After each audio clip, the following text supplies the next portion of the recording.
വളരെ പ്രധാനപ്പെട്ട ഒരു ചെറിയ സൂറത്താണ്, അധ്യായമാണ് സൂറത്തുൽ മുൽക്ക്. ആ സൂറത്തുൽ മുൽക്കിൽ അല്ലാഹു സുബ്ഹാനഹു വ തആല ആരംഭിക്കുന്ന സൂറത്തുൽ മുൽക്കിന്റെ പ്രഥമമായ 2 ആയത്തുകളാണ് നാം ഇന്ന് ചർച്ച ചെയ്യുക. സമകാലീന സംഭവങ്ങളുമായി കോത്തിണക്കി അല്ലാഹു സുബ്ഹാനഹു വ തആല വിശുദ്ധമായ ഖുർആനിന്റെ സൂറത്തുൽ മുൽക്ക് എന്ന് പറഞ്ഞ പരമപ്രധാനമായ നാം എല്ലാവരും പാരായണം ചെയ്യാൻ നിർബന്ധിതമായ ആ സൂറത്തിൽ അല്ലാഹു ആദ്യം തുടങ്ങുന്നത് ഇങ്ങനെയാണ്: ബിസ്മില്ലാഹിർ റഹ്മാനിർ റഹീം. പരമകാരുണ്യകനും പരമദയാലുമായ അല്ലാഹുവിന്റെ നാമത്തിൽ ആരംഭിക്കുകയാണ്. ആദ്യമായി സൂറത്തുൽ മുൽക്കിൽ അല്ലാഹു പ്രഥമ പരിഗണനീയമായി പറയുന്ന ആയത്ത് അല്ലാഹു പറയാണ്: തബാറകല്ലദീ ബിയദിഹിൽ മുൽക്കു വഹുവ അലാ കുല്ലി ശൈഇൻ ഖദീർ അല്ലദീ ഖലഖൽ മൗത വൽ ഹയാത ലിയബ്ലുവകും അയ്യുകും അഹ്സനു അമലാ വഹുവൽ അസീസുൽ ഗഫൂർ. അല്ലാഹു പറയുകയാണ്: തബാറകല്ലദീ, അല്ലാഹു എത്രയോ പരിശുദ്ധനാണ്, അവൻ എത്രയോ മഹോന്നതനാണ്. ആദ്യം തന്നെ അല്ലാഹു പറയുന്നത് അവന്റെ പരിശുദ്ധിയെ വാഴ്ത്തുക. തബാറകല്ലദീ, അവൻ എത്രയോ പരിശുദ്ധനാണ്, അവൻ എത്രയോ മഹോന്നതനാണ്. എല്ലാ സ്തുതികീർത്തനങ്ങളും അല്ലാഹുവിലേക്കാണ്. എല്ലാ പ്രധാനങ്ങളും പാടിപ്പകറ്റുന്നത് പടച്ച റബ്ബിന്റെ തൃപ്തിക്ക് വേണ്ടിയാണ്. അല്ലാഹുവേ, നിന്നെ ഞങ്ങൾ സ്തുതിക്കുന്നു നമ്പുരാനെ. അല്ലാഹുവേ, നിന്നോട് ഞങ്ങൾ തിരുക്കാഴ്ച പറയുന്നു. അല്ലാഹുവേ, എന്തിനാണ് നിന്നെ സ്തുതിക്കുന്നതെന്നറിയുമോ? 5 നേരം പള്ളിയിലൂടെ ബാങ്ക് വിളിക്കുമ്പോ അല്ലാഹു അക്ബർ അല്ലാഹു അക്ബർ അല്ലാഹു അക്ബർ അല്ലാഹു അക്ബർ. അല്ലാഹുവാണ് വലിയവൻ, നീയാണ് വലുത്, നിന്നേക്കാൾ വലുത് മറ്റൊരാളില്ല തമ്പുരാന്. അല്ലാഹുവേ, നീയാണ് ആദി, നീയാണ് അനാദി, നിന്റെ തുടക്കത്തിനൊരാരംഭമില്ല തമ്പുരാന്, നിന്റെ ശേഷിപ്പിനൊരവസാനമില്ല തമ്പുരാന്. അല്ലാഹുവേ, നീ പരാശ്രയരഹിതനാണ്, നിനക്കൊരു സഹായിയില്ല, നിനക്ക് തുല്യനില്ല, നിനക്ക് സാദൃശ്യമില്ല, നീ ഏകനാണ്. അല്ലാഹുവേ, അല്ലാഹുവേ, എല്ലാ തിരുമുഴുക്കാഴ്ചകളും നിന്റെ മുമ്പിലേക്കാണ്.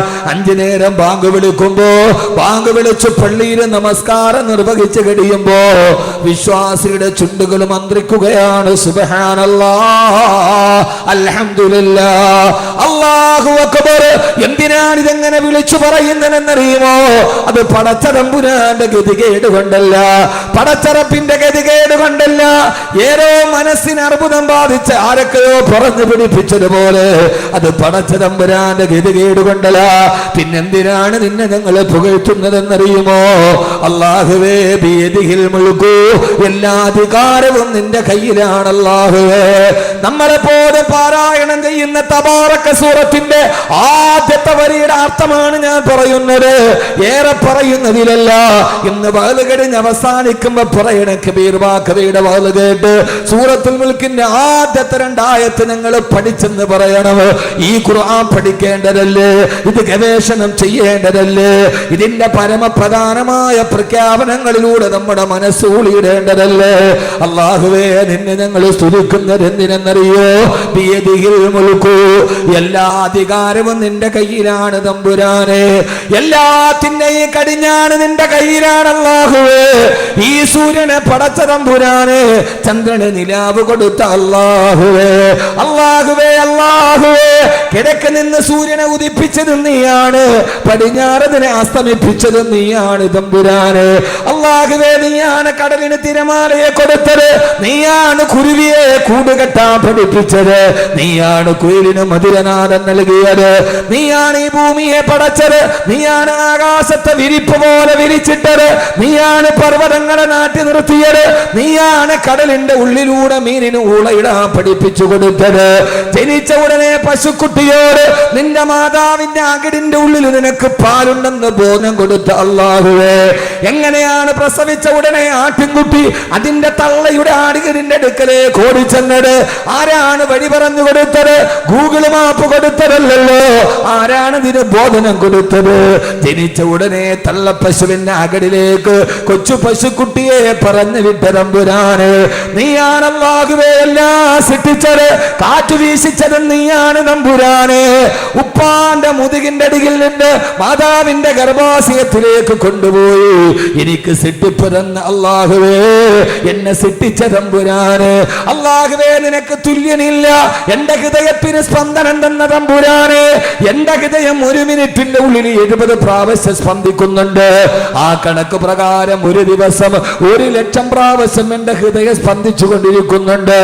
60 വയസ്സ് വരെ ജീവിച്ചിരിക്കുന്ന ഒരു മനുഷ്യന്റെ ഹൃദയം, ആ ഹൃദയം എങ്ങനെ സ്പന്ദിക്കുമ്പോ അവന്റെ ശരീരത്തിന്റെ രക്തക്കുഴലുകളിലൂടെ രക്തം പ്രവഹിക്കുന്നുണ്ട്.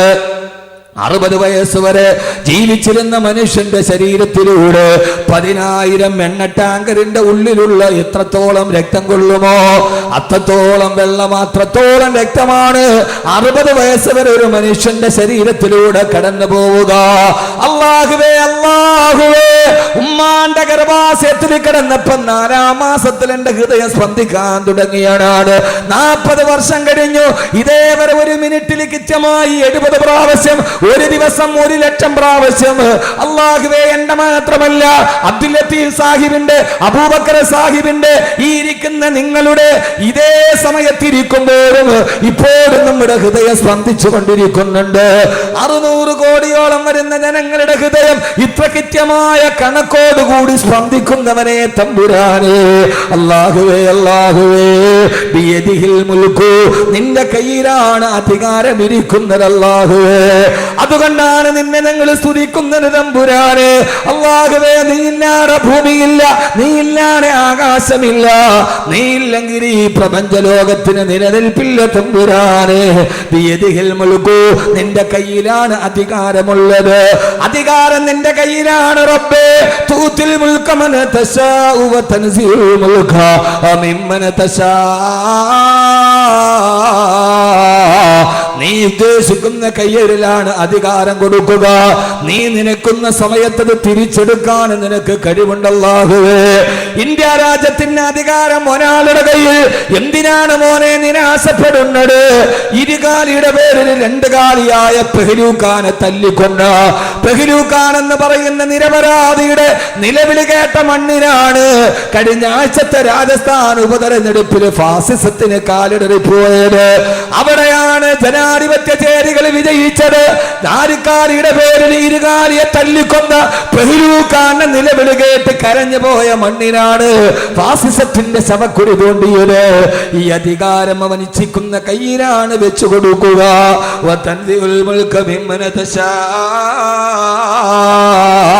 അവൻ ഉദ്ദേശിക്കുന്ന സമയത്ത് അത് അവരുടെ കയ്യിൽ നിന്ന് തിരിച്ചെടുത്ത് മറ്റൊരാളുടെ കയ്യിൽ കൊടുക്കാൻ കഴിയുന്നതും അല്ലാഹ്.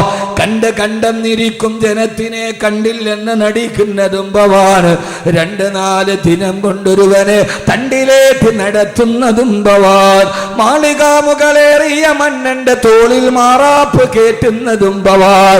ഇന്നത്തെ ദരിദ്രൻ നാളത്തെ ലക്ഷാധിപതി, ഇന്നത്തെ കോടിപതി നാളത്തെ പരമദരിദ്രന് എല്ലാം ആരുടെ കയ്യിലെന്നറിയോ? ബിയദിഹിൽ മുൽക്കു, ഇതെല്ലാം നിന്റെ കയ്യിലാണ് തമ്പുരാന്. നീയാണ് സൂര്യനെ ചലിപ്പിച്ചത്, നീയാണ് ചന്ദ്രനെ ഉദിപ്പിച്ചത്. 156 വർഷത്തിനൊരിക്കൽ 1.5 നൂറ്റാണ്ടിന്റെ ഇടയിൽ സൂര്യനെയും ചന്ദ്രനെയും ഭൂമിയെയും ഒരേ നേർരേഖയിൽ കൊണ്ടുവന്നത് നീയാണ് അല്ലാഹ്. സഹോദരങ്ങളോട് സഹോദരിമാരോട് എന്തെങ്കിലുമൊക്കെ പഴയ വർത്തമാനം പറഞ്ഞ് തിരിഞ്ഞു പോകാനല്ല ഈ വിനീതൻ എഴുതിച്ചു നിന്നത്. കഴിഞ്ഞ ആഴ്ചയാണ് സൂര്യഗ്രഹണം ചന്ദ്രഗ്രഹണം നടത്തത്. 156 വർഷത്തിൽ ഒരു പ്രാവശ്യമാണ് ചന്ദ്രൻ സൂര്യൻ സൂര്യനും ഒരേപോലെ നേർരേഖയിൽ വന്നത്? എന്തിനാണങ്ങ് വന്നതെന്നറിയുമോ? കിഴക്ക് നിന്ന് സൂര്യനെ ഉദിപ്പിച്ച റബ്ബേ, പടിഞ്ഞാറ് അസ്തമിപ്പിച്ച റബ്ബേ, നീ സൂര്യനൊരു ഭ്രമണപഥം വരച്ചു കൊടുത്തിട്ടുണ്ട്, ചന്ദ്രന് നീ ഒരു ഭ്രമണപഥം വരച്ചു കൊടുത്തിട്ടുണ്ട്. വൽഖമറ ഖദ്ദരനാഹു മനാസില ഹത്താ അദഖൽ റുജൂനുൽ ഖദീർ. അല്ലാഹുവേ, അല്ലാഹുവേ, എന്തിനാണ് ഈ സൂര്യനും ചന്ദ്രനും നേരെ വന്നത്? ഞാനൊരു കാര്യം നിങ്ങളോട് പറഞ്ഞു കൊടുക്കട്ടെയോ? മംഗലാപുരത്തേക്ക് പോകുന്ന റെയിൽ പാളത്തിൽ നിങ്ങൾ പോയാൽ, മംഗലാപുരം റെയിൽ പാളത്തിൽ ഒരേ സമയത്ത് 2 തീവണ്ടികൾ മുഖാമുഖം വന്നുവത്രേ. പിറ്റേ ദിവസം പത്രത്തിലെ ഏറ്റവും പ്രധാനപ്പെട്ട വാർത്ത, റെയിൽവേ സ്റ്റേഷനിൽ എതിർ ദിശയിലേക്ക് പോകുന്ന 2 ട്രെയിനുകൾ മുഖാമുഖം വന്നു നിന്നുവത്രേ. ഭാഗ്യം കൊണ്ട് തലനാരിടയ്ക്കാണ് അപകടം നടക്കാതെ മാറിപ്പോയത്. പത്രത്തില് വാർത്ത വായിക്കാറില്ലേ? കേവലം 2 ട്രെയിനുകൾ 1/2 കിലോമീറ്റർ പോലും വലിപ്പമില്ലാത്ത 2 ട്രെയിനുകൾ പാളത്തിൽ മുഖാമുഖം വന്നാൽ പേടിച്ചു വിറച്ചു പോകുന്നവനെ, പേടിച്ചരണ്ടു പോകുന്ന മനുഷ്യ, അല്ലാഹു ചോദിക്കുകയാണ്, സൂര്യൻ എന്ന ഭൂമിയേക്കാൾ 35,000 ഇരട്ടി പിണ്ട വലിപ്പമുള്ള സൂര്യഗോളം, ഈ മഹാഭൂമിയും സൂര്യനും ചന്ദ്രനും ഒരേ നേർരേഖയിൽ വന്നപ്പോ എന്തിനാണത് വന്നതെന്നറിയുമോ? വമാ നുർസിലു ബിൽആയാതി ഇല്ലാ തഖ്വീഫാ. ചന്ദ്രഗ്രഹണ നിസ്കാരം നിർവഹിച്ചത് എന്തിനാ? ഞാൻ എന്റെ വിഷയത്തിലോട്ട് കടന്നു വരട്ടെ. അല്ലാഹു പറയാണ്, എന്തിനാണ് സൂര്യഗ്രഹണം നടന്നത്, എന്തിനാണ് ചന്ദ്രഗ്രഹണം വന്നത്? ഇതെല്ലാം ഒരേ രേഖയിൽ വന്നത് എന്തിനെന്നറിയോ? വമാ നുർസിലു ബിൽആയാതി ഇല്ലാ തഖ്വീഫാ. അതൊക്കെ നിങ്ങളെ ഞാനൊന്ന് ഭയപ്പെടുത്താൻ ചെയ്തതാണ്. ആരാണ് പറയുന്നത്? അല്ലാഹ്. ഇവിടെ നോക്ക് നിങ്ങൾ, അല്ലാഹു പറയാണ്, ഞാൻ ഇതൊക്കെ ചെയ്തത് എന്തിനെന്നറിയോ? വമാ നുർസിലു ബിൽആയാതി ഇല്ലാ തഖ്വീഫാ. ഇതൊക്കെ നിങ്ങളെ ഒന്ന് പേടിപ്പിക്കാൻ വേണ്ടി ചെയ്തതാണ്. എത്ര പേരാണ് പേടിച്ചത്? എത്ര പേര് പേടിച്ചു? പറയും നിങ്ങള്. ചന്ദ്രഗ്രഹണ നിസ്കാരമൊക്കെ എല്ലായിടത്തും നടന്നു. ഇവിടെ നിസ്കരിച്ച ഇല്ലേ? പള്ളിയിൽ ചന്ദ്രഗ്രഹണം നിസ്കരിച്ച ഇല്ലയോ? നിസ്കരിച്ചെന്നോ? ഇല്ലെന്നാ? നിസ്കരിച്ചു. എന്തിനാ നിസ്കരിച്ചേ?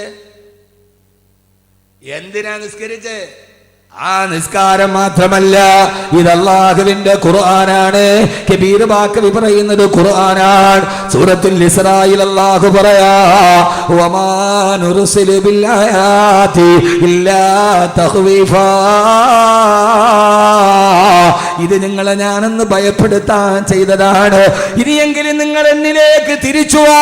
ഹറാമുകളോട് വിട പറയ്, മദ്യപാനത്തോട് വിട പറയ്, പലിശയോട് വിട പറയ്, അല്ലാഹുവിലേക്ക് നിങ്ങൾ അടുത്തുവാ. വാപ്പ മക്കളോട് പറയാറില്ല, മക്കളെ പേടിപ്പിക്കാൻ വേണ്ടി പോലീസ് വരുന്നുണ്ട് മോനെ, ഭൂതം വരുന്നുണ്ട് മോനെ. എന്തിനാണ്? അവനോട് ഇഷ്ടമില്ലാഞ്ഞിട്ടല്ല, ഏറെ ഇഷ്ടമുള്ള അവൻ തന്നിലേക്ക് തിരിച്ചു വരാൻ ഒരു വാപ്പ കുഞ്ഞിനോട് പറയുന്നത് പോലെ അല്ലാഹു പറയാ, വമാ നുർസിലു ബിൽആയാതി ഇല്ലാ തഖ്വീഫാ. ഇതൊക്കെ അല്ലാഹു നിങ്ങളെ പേടിപ്പിക്കാൻ നൽകുന്നതാണ്. സഹോദരങ്ങളെ, പേടിക്കണം. ഇതെങ്ങാനും ഒരേ ദിശയിൽ വന്നതൊന്ന് കൂട്ടിമുട്ടിയാൽ അത് ലോകാവസാനത്തിലേക്ക് നടന്നു പോവുകയാണ്. അതുകൊണ്ട് ഈ ഗോളങ്ങൾ ഒരേ പാളത്തിൽ വരുമ്പോ അല്ലാഹനെ നിങ്ങൾ പേടിക്കണേ, അല്ലാഹുവിനെ നിങ്ങൾ സൂക്ഷിക്കണേ. വകയ്യിൻ മിൻ ആയത്തിൻ ഫിസ്സമാഇ വൽ അർളി യമറൂന അലൈഹാ വഹും അൻഹാ മുഅ്രിദൂൻ. അല്ലാഹു പറയാണ്, ഇങ്ങനെ എത്രയെത്ര അത്ഭുതങ്ങൾ ലോകത്ത് നിങ്ങൾ കണ്ടിട്ടും യമറൂന അലൈഹാ, അതൊക്കെ നിങ്ങൾ കാണുന്നുണ്ട്, പക്ഷേ വഹും അൻഹാ മുഅ്രിദൂൻ, അതൊക്കെ കണ്ടിട്ട് നിങ്ങൾ യാതൊരുവിധ പേടിയില്ലാതെ നടക്കുകയാണല്ലോ. അല്ലാഹു സൂര്യചന്ദ്രനെ സൃഷ്ടിച്ചത് നമുക്ക് മനസ്സിലാക്കാൻ വേണ്ടിയാണ്. ഒരർത്ഥം കൂടി ഞാൻ മാറി പറഞ്ഞാൽ, ഒന്ന് നിങ്ങൾ നല്ല വല്ലാതെ ഒന്ന് ശ്രദ്ധിക്കുമോ? അല്ലാഹു തൗഫീഖ് നൽകി അനുഗ്രഹിക്കുമാറാകട്ടെ. അല്ലാഹു പേടിപ്പിക്കാൻ. ഒന്നുകൂടി പറഞ്ഞാൽ, ഒരു കാര്യം ഞാൻ നിങ്ങളോട് പറഞ്ഞുതരാം. വേറെ ഹദീസും ഖുർആനും ഒന്നും അല്ല, അത് ചിന്തിക്കാൻ അധികം സമയവും വേണ്ട. സൂര്യൻ എന്ന് പറയുന്നത് രാവിലെ ഉദിച്ചു വൈകുന്നേരം അസ്തമിക്കാറുണ്ട്, ഇല്ലേ? കാണാറുണ്ടോ രാവിലെ സൂര്യൻ ഉദിക്കുന്നത്? കാണാറുണ്ടോ? എഴുന്നേക്കൂല സമയത്തൊന്നും. രാവിലെ സൂര്യൻ ഉദിക്കുന്നത് കണ്ടിട്ടില്ലേ? നട്ടുച്ച നേരത്ത് വന്ന് തലയുടെ മുകളിൽ നിൽക്കുന്നത് കണ്ടിട്ടില്ലേ? വൈകുന്നേരം സൂര്യൻ അസ്തമിക്കുന്നത് കണ്ടിട്ടില്ലേ? എന്തിനാ സൂര്യാസ്തമയവും സൂര്യോദയവും? ഒന്ന് പറയും. സൂര്യൻ ഉദിക്കുന്നത് സൂര്യൻ അസ്തമിക്കുന്നതും വെറുതെ ഈ ആകാശത്തിന്റെ മുകളിൽ ഇങ്ങനെ ഉദിക്കുക അസ്തമിക്കുകയും ചെയ്യുന്ന എന്തിനാ? എത്ര നാൾ കൊണ്ട് നമ്മൾ കാണുന്ന കാഴ്ചയാണിത്. എന്തിനാണിത്? അറിയില്ല. ഇച്ചിരി വെള്ളം തരിക. അറിയില്ല. ഒരാൾക്ക് ജീവിതത്തിന് നന്നാവണമെങ്കിൽ സൂര്യനെ നോക്കിയാൽ മതി. ആരെ നോക്കിയാൽ മതി? വാള് പറയല്ല, വാള് കേൾക്കണ്ട, ഒന്നും നോക്കണ്ട. നിങ്ങൾക്ക് നന്നാവണമെന്ന് ചെറുപ്പക്കാരെ ആഗ്രഹമുണ്ടോ? നിങ്ങൾ സൂര്യനെ നോക്കിയാൽ മതി. നിങ്ങൾ അന്തം വിട്ട് നോക്കുകയാണ്. ഇപ്പം ഇയാളിപ്പോൾ എന്താ പറയണത്? ഞാൻ ഇങ്ങനെയൊക്കെ പറയൂ. അതാണ് എൻ്റെ ഒരു ശൈലി. എല്ലാവരും പറഞ്ഞത് തന്നെ പറയുന്നതിൽ നല്ലത്. 7 ദിവസം ആകുന്നുണ്ട്. എല്ലാവരും പറയുന്നതിന് നല്ല വേറിട്ടൊന്നും പറയലല്ലേ. ഞാനിന്ന് പറയുന്നത് സൂറത്തുൽ മുൽക്കിന്റെ 2 ആയത്താണ്. അപ്പൊ കബീർ വാക്കവിയുടെ വാത് കഴിഞ്ഞപ്പോൾ എന്ത് കിട്ടി? സൂറത്തുൽ മുൽക്കിന്റെ ആദ്യത്തെ 2 ആയത്ത് നന്നായിട്ട് പഠിച്ചു. ലാഭായില്ലേ? പിന്നെ ബാക്കി പഠിച്ചാൽ മതിയല്ലോ. ഇപ്പോഴെത്തിയ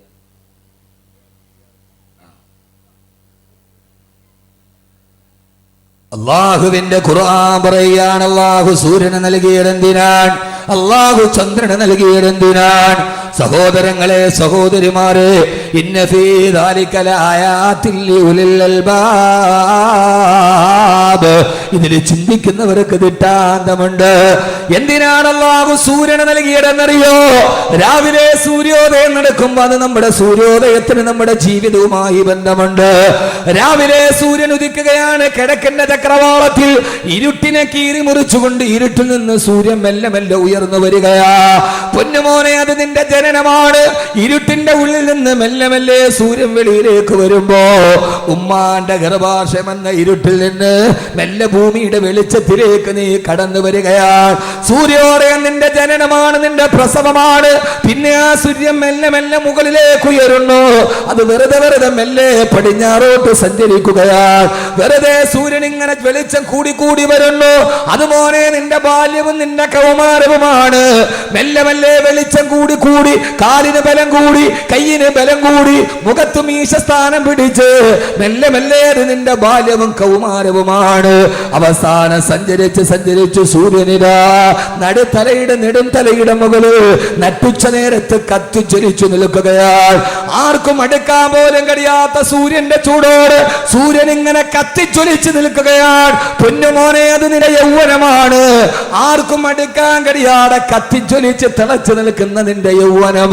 തട്ടുച്ച നേരത്ത് സൂര്യൻ കുതിച്ചു നിൽക്കുന്നത് അത് നിന്റെ യൗവനത്തെ ഓർമ്മപ്പെടുത്തുകയാണ്. ആർക്കും അടുക്കാൻ കഴിയാത്ത യൗവനം, ഒരാളുടെ ഉപദേശം സ്വീകരിക്കാത്ത യൗവനം, ആരുടെ അടുക്കലേക്ക് നന്മകൾ സ്വീകരിക്കാത്ത യൗവനം, ആ യൗവനമാണ് നിന്റെ നട്ടുച്ച നേരത്ത് നിൽക്കുന്ന സൂര്യന്. ഈ ചെറുപ്പക്കാരാ, ആ യൗവനം കഴിഞ്ഞാൽ പിന്നെ സൂര്യൻ അങ്ങോട്ട് പടിഞ്ഞാറോട്ട് സഞ്ചരിക്കലായി. മെല്ലെ മെല്ലെ സൂര്യന്റെ പ്രകാശത്തിന് കുറവ് വരികയാണ്. സൂര്യൻ മെല്ലെ ക്ഷയിക്കുകയാണ്. അത് നിന്റെ മധ്യവാർദ്ധക്യത്തിലേക്കുള്ള യാത്രയാണ്. നിന്റെ തലമുടി നരക്കുന്നു, നിന്റെ കൈകാലുകൾക്ക് ശക്തി കുറയുന്നു, നിന്റെ കൈകാലുകൾ ബലഹീനമാകുന്നു. അത് നിന്റെ മധ്യവാർദ്ധക്യത്തിലേക്കുള്ള യാത്രയാണ്. ബഹുമാനപ്പെട്ട പാണക്കാട് സയ്യിദ് ബഷീർ അലി ശിഹാബ് തങ്ങൾ മഹനീയമായ വ്യക്തിത്വത്തിലേക്ക് മഹാനവറുകളുടെ ആത്മീയ സാന്നിധ്യം നടന്നു വരികയാണ്. സഹോദരങ്ങളെ, സഹോദരിമാരെ, കത്തിച്ചൊലിച്ചു നിൽക്കുന്ന ഈ സൂര്യൻ അത് നിന്റെ യൗവനത്തെയാണ് പ്രസരിപ്പിക്കുന്നത്. ആ സൂര്യൻ മെല്ലെ മെല്ലെ പടിഞ്ഞാറോട്ട് സഞ്ചരിച്ചു. സൂര്യന്റെ പ്രകാശം കുറഞ്ഞു വരുന്നു. നിന്റെ തലമുടി നരക്കാൻ തുടങ്ങുന്നു, നിന്റെ കാല് തളരാൻ തുടങ്ങുന്നു, നിന്റെ ശരീരത്തിന്റെ ശക്തി ക്ഷയിക്കുന്നു. നീ വാർദ്ധക്യത്തിലേക്ക് നടന്നു പോകുന്നു. അവസാനം നിന്നെ മധ്യവാക്യത്തിലെത്തുമ്പോ വൈകുന്നേരമാകുമ്പോ സൂര്യന്റെ പ്രഭ അസ്മിക്കാൻ പോവുകയാണ്. നിന്റെ 50 വയസ്സ് കഴിഞ്ഞു. അവസാനം പടിഞ്ഞാറൻ ചക്രവാളത്തിലേക്ക് സൂര്യൻ ഇങ്ങനെ മെല്ലെ മെല്ലെ കണ്ടില്ലേ താടുമ്പോ നിന്റെ സക്കറാത്തിന്റെ വേദനയിൽ നീ പെടയുകയാണ്. നോക്കി നോക്കി നിൽക്കവേ ആ സൂര്യഗോളം അറബിക്കടലിന്റെ തിരമാലകളുടെ ഉള്ളിലേ കൂളിയിട്ട് പോയി. ഇനി സൂര്യനെ കാണുന്നില്ലല്ലോ. നീയുമതാ മണ്ണിന്റെ അടിയിലേക്ക് നടന്നുപോയി. നിന്നെ മേലാരോ മണ്ണിട്ടു മൂടി. ഇനി നിന്നെ കാണാൻ കഴിയുന്നില്ലല്ലോ. സൂര്യാസ്തമനം നിന്റെ മരണമാണ്, സൂര്യോദയം നിന്റെ ജനനമാണ്, മധ്യാഹ്ന നേരത്ത് കത്തിച്ചൊലിക്കുന്ന സൂര്യൻ നിന്റെ യൗവനമാണ്. ഇങ്ങനെ ജനനത്തിൽ തുടങ്ങി മരണത്തിലേക്ക് നടന്നു പോകുന്ന ഏറ്റവും ചെറിയ ഒരു ജീവിതമാണ് അല്ലാഹു നൽകിയത്. അതുകൊണ്ടാണ് അല്ലാഹു സുബ്ഹാനഹു വ തആല സൂറത്തുൽ മുൽക്കിന്റെ 2-ാമത്തെ ആയത്ത് പറഞ്ഞത്, അല്ലദീ അല്ലാഹു ആരെന്നറിയുമോ? അല്ലദീ ഖലഖൽ മൗത വൽ ഹയാ ലിയബ്ലുവക്കും അയ്യുക്കും അഹ്സനു അമലാ.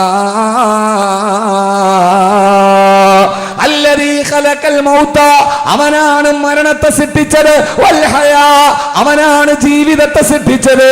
യഥാർത്ഥത്തിൽ സഹോദരങ്ങളെ, ഞാൻ ഇന്ന് പറയാൻ പോകുന്ന വിഷയത്തിന്റെ മർമ്മപ്രധാനമായ ഭാഗം അല്ലാഹു സുബ്ഹാനഹു വ തആല ജീവിതത്തെക്കുറിച്ച് പറഞ്ഞപ്പോ ഈ ഭൂമിയിലെ ജീവിതത്തെ ഖുർആൻ ഒരു ജീവിതമായി പരിഗണിച്ചിട്ടില്ല. അല്ലാഹുവിന്റെ ഖുർആൻ ഒരു സ്ഥലത്തും അതൊരു ജീവിതമായി പരിഗണിച്ചിട്ടില്ല. അല്ലാഹു പറഞ്ഞത് അല്ലദീ ഖലഖൽ മൗത, അവനാണ് മരണത്തെ സൃഷ്ടിച്ചത്, വൽ ഹയാ, അവനാണ് ജീവിതത്തെ സൃഷ്ടിച്ചത്. അപ്പൊ യഥാർത്ഥ ജീവിതം മരണത്തിന് ശേഷമുള്ള ജീവിതമാണ്. മരണത്തിന് മുമ്പുള്ള ഈ ജീവിതത്തെ ഖുർആൻ ഒരു ജീവിതമായി പരിഗണിച്ചിട്ടേയില്ല. അള്ളാഹു നമുക്ക് മനസ്സിലാക്കാനുള്ള ബോധം നൽകി അനുഗ്രഹിക്കുമാറാകട്ടെ. അള്ളാഹു സുബ്ഹാനഹു വ തആല നമുക്കിത് മനസ്സിലാക്കാനുള്ള ബോധം നൽകി അനുഗ്രഹിക്കുമാറാകട്ടെ. സൂറത്തുൽ മുൽക്കിന്റെ ആദ്യത്തെ ആയത്താണ് നമ്മൾ ചർച്ച ചെയ്തത്. അതൊരു വിശാലമായ അർത്ഥവ്യാപ്തിയിലേക്കാണ് നമ്മളെ കൊണ്ടുപോവുക. ഒരു പ്രസംഗം നടക്കുമ്പോൾ അവസാനിക്കുമ്പോൾ ഇൻഷാ അല്ലാഹ് സൂറത്തുൽ മുൽക്കിന്റെ 2 ആയത്തുകൾ അതിൻ്റെ വലിയ ഒരു ആശയത്തിലേക്കാണ് നാം ഇനി സഞ്ചരിക്കുന്നത്.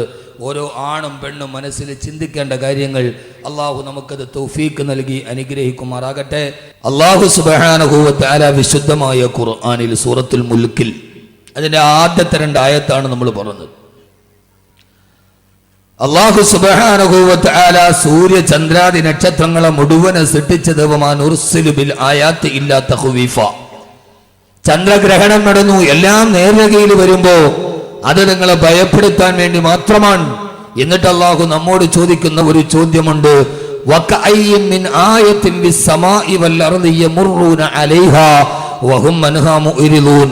വകഅയ്യിൻ മിൻ ആയ, എത്രയെത്ര ദൃഷ്ടാന്തങ്ങളാണ് ആകാശത്തും ഭൂമിയിലും നിങ്ങൾ കാണുന്നത്, എന്നിട്ടും നിങ്ങൾ അതിൽ നിന്നെല്ലാം പിന്തിരിഞ്ഞു മാറി നിൽക്കുകയാണല്ലോ. നിങ്ങൾ അള്ളാഹുവിലേക്ക് തിരിച്ചു നടക്കാൻ, ഏകനായ അള്ളാഹുവിലേക്ക് അടുക്കുവാൻ ഈ ഭൗതികമായ ജീവിതം നശ്വരമാണ് എന്ന് തിരിച്ചറിയാൻ അള്ളാഹു സുബ്ഹാനഹു വ തആല അടുത്ത ആയത്തിൽ ഖുർആൻ നമ്മോട് പറഞ്ഞ ഏറ്റവും പ്രധാനപ്പെട്ട ഒരു ഗുണപാഠം. ഖുർആനിന്റെ 114 അധ്യായങ്ങൾ നിങ്ങൾ പരിശോധിച്ചു നോക്കൂ.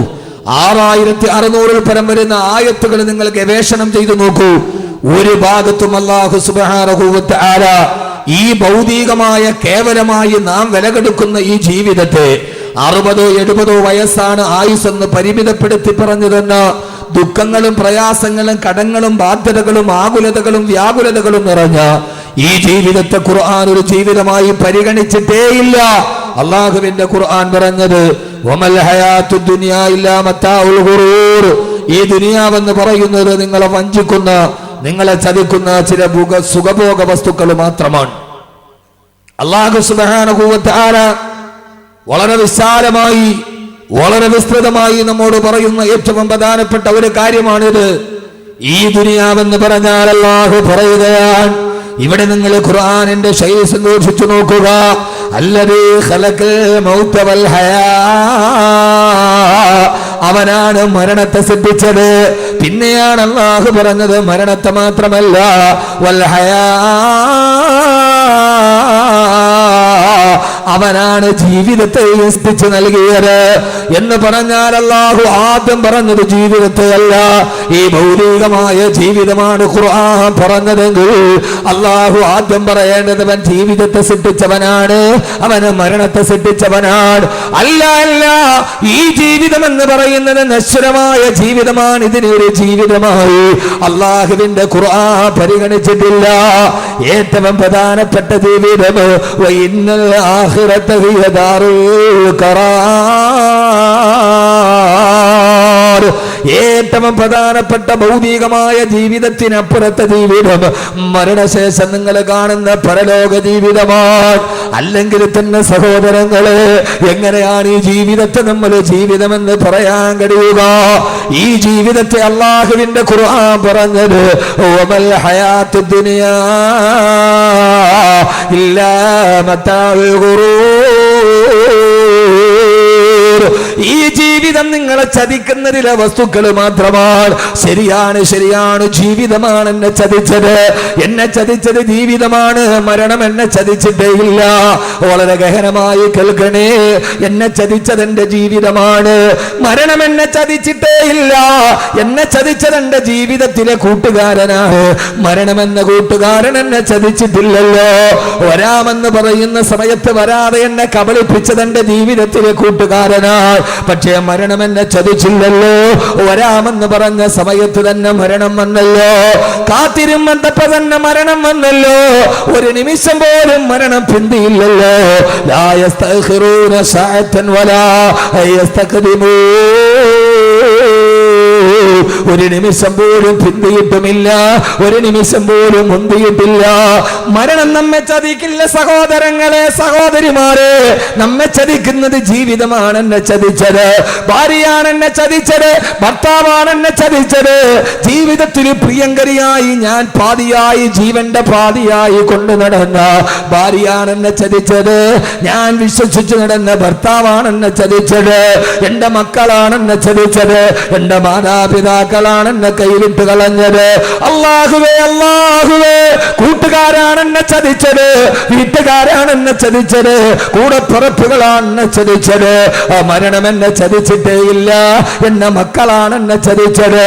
ഞാൻ താരാട്ടുപാടി വളർത്തിയ മക്കളല്ലയോ എന്നെ ചതിച്ചു കളഞ്ഞത്.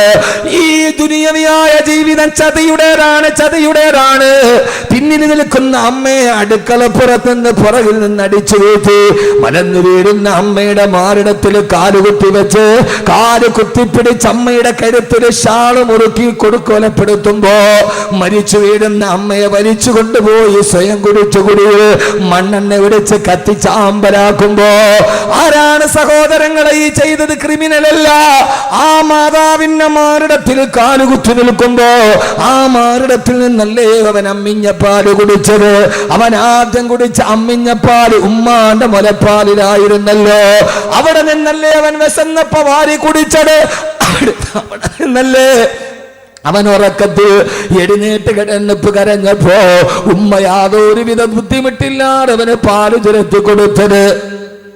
ആ മാസിയത്തിന് വിശന്നപ്പോഴൊക്കെ അവൻ കുടിച്ചത് ആ കുജകുംഭങ്ങളിൽ നിന്നാണ്. അവിടെ കാല് മുട്ടിപ്പിടിച്ച് അവൻ അമ്മയുടെ കഴുത്തിൽ ഷാള് മുറുക്കി കൊല്ലാൻ പോകുമ്പോ അമ്മ അവസാനം വിളിച്ചതും മോനെ എന്നായിരുന്നുവല്ലോ. അമ്മയുടെ കഴുത്തിലാണ് ഷാള് മുറുക്കിയത്. ആ അമ്മയുടെ കഴുത്തേരെന്നറിയോ? ആദ്യമായി ഊഞ്ഞാല് കെട്ടി നമ്മൾ ആടിയത് ഉമ്മാന്റെ കഴുത്തിലാണ്.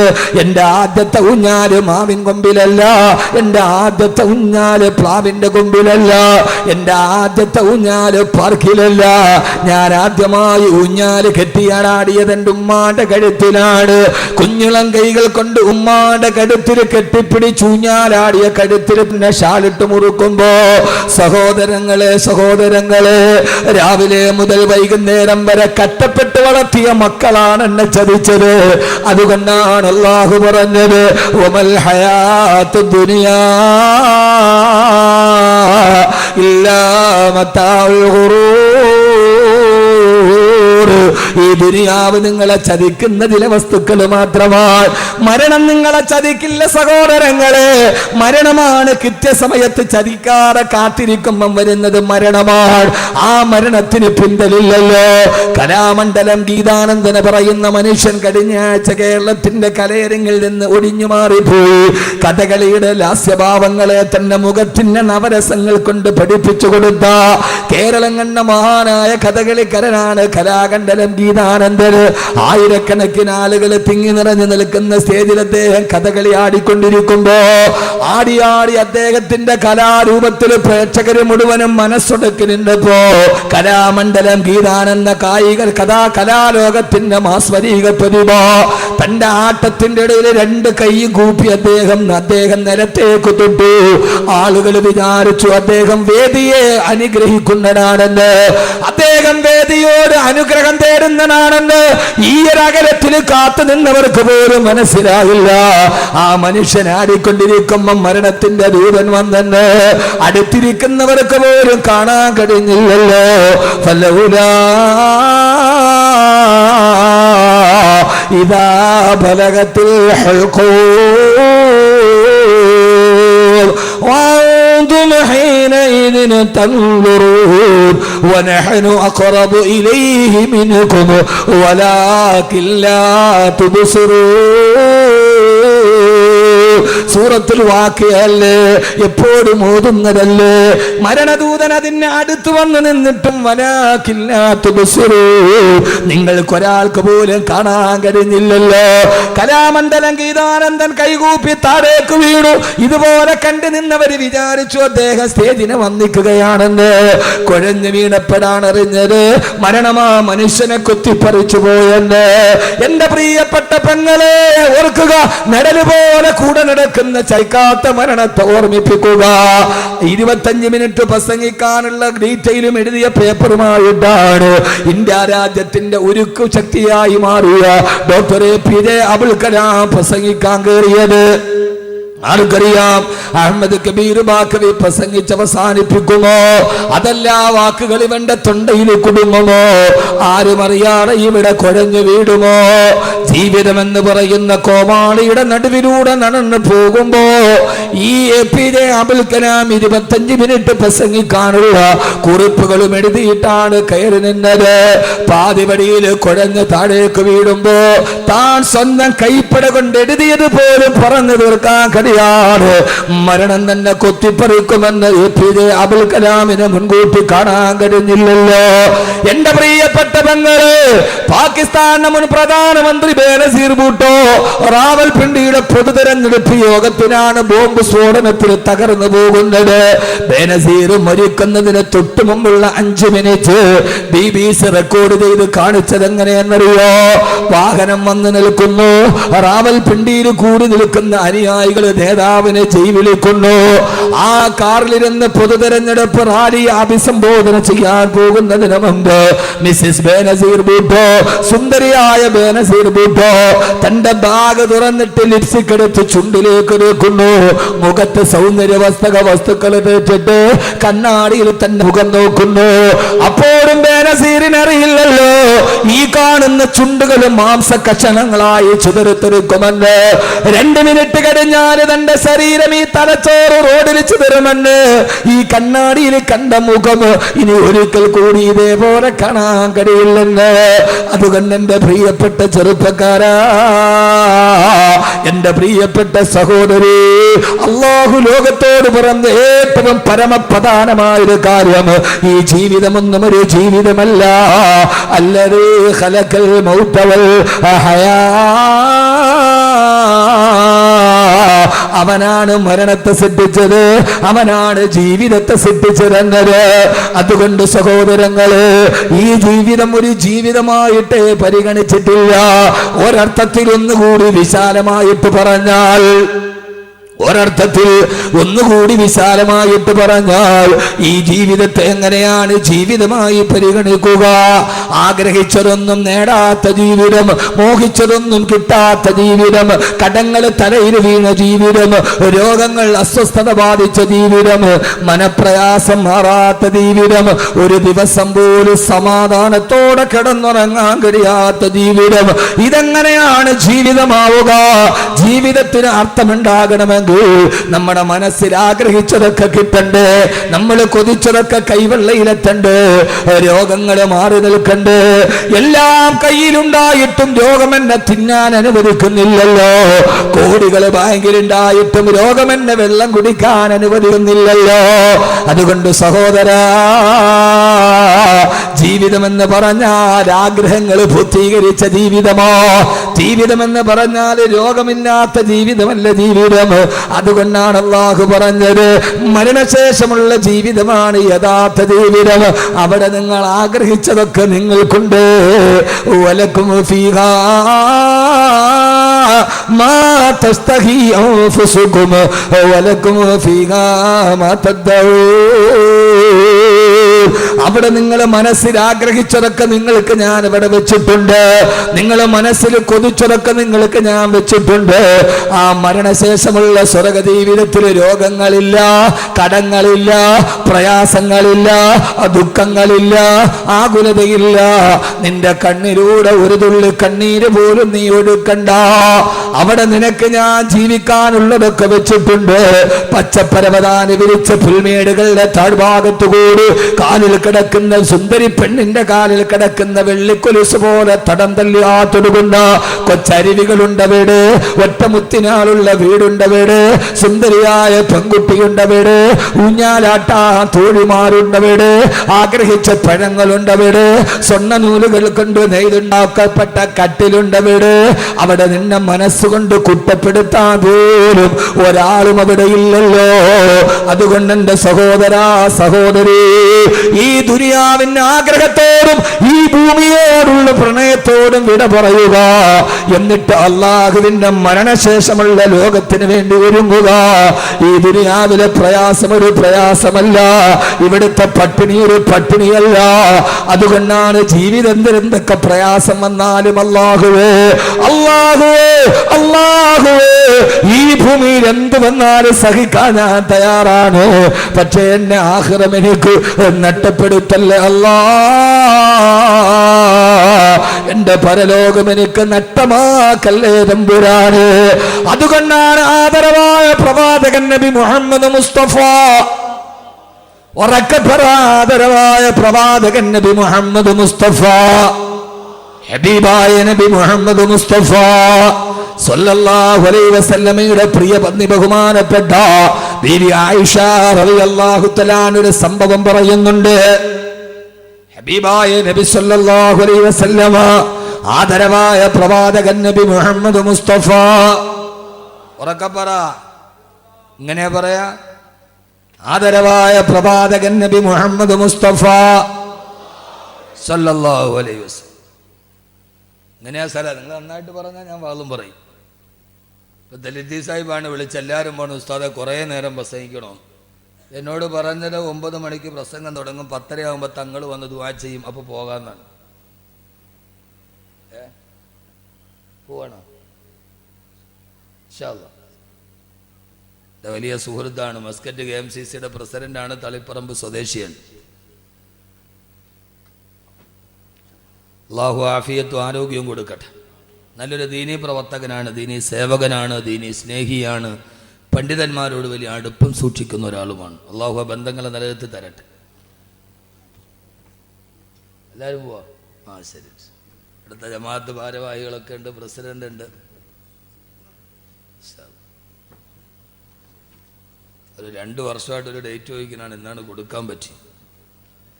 അതുകൊണ്ട് എൻ്റെ പ്രിയ സഹോദരങ്ങളോട് സഹോദരിമാരോട്, ഞാൻ അത്ര വലിയ ആളൊന്നും അല്ല, വലിയ തിരക്ക് അഭിനയിക്കലുമല്ല, പിന്നെ ജീവിതം നമ്മളെ തിരക്കാക്കും. അപ്പോൾ ഈ ഡേറ്റ് തരാൻ പറ്റാത്ത ആളുകളൊന്നും പിണങ്ങരുതെന്ന് ഓർമ്മിപ്പിക്കാണ്ട്. സൗഹൃദ ബന്ധം ഡേറ്റിൻ്റെ മുകളിലാണ് വരും.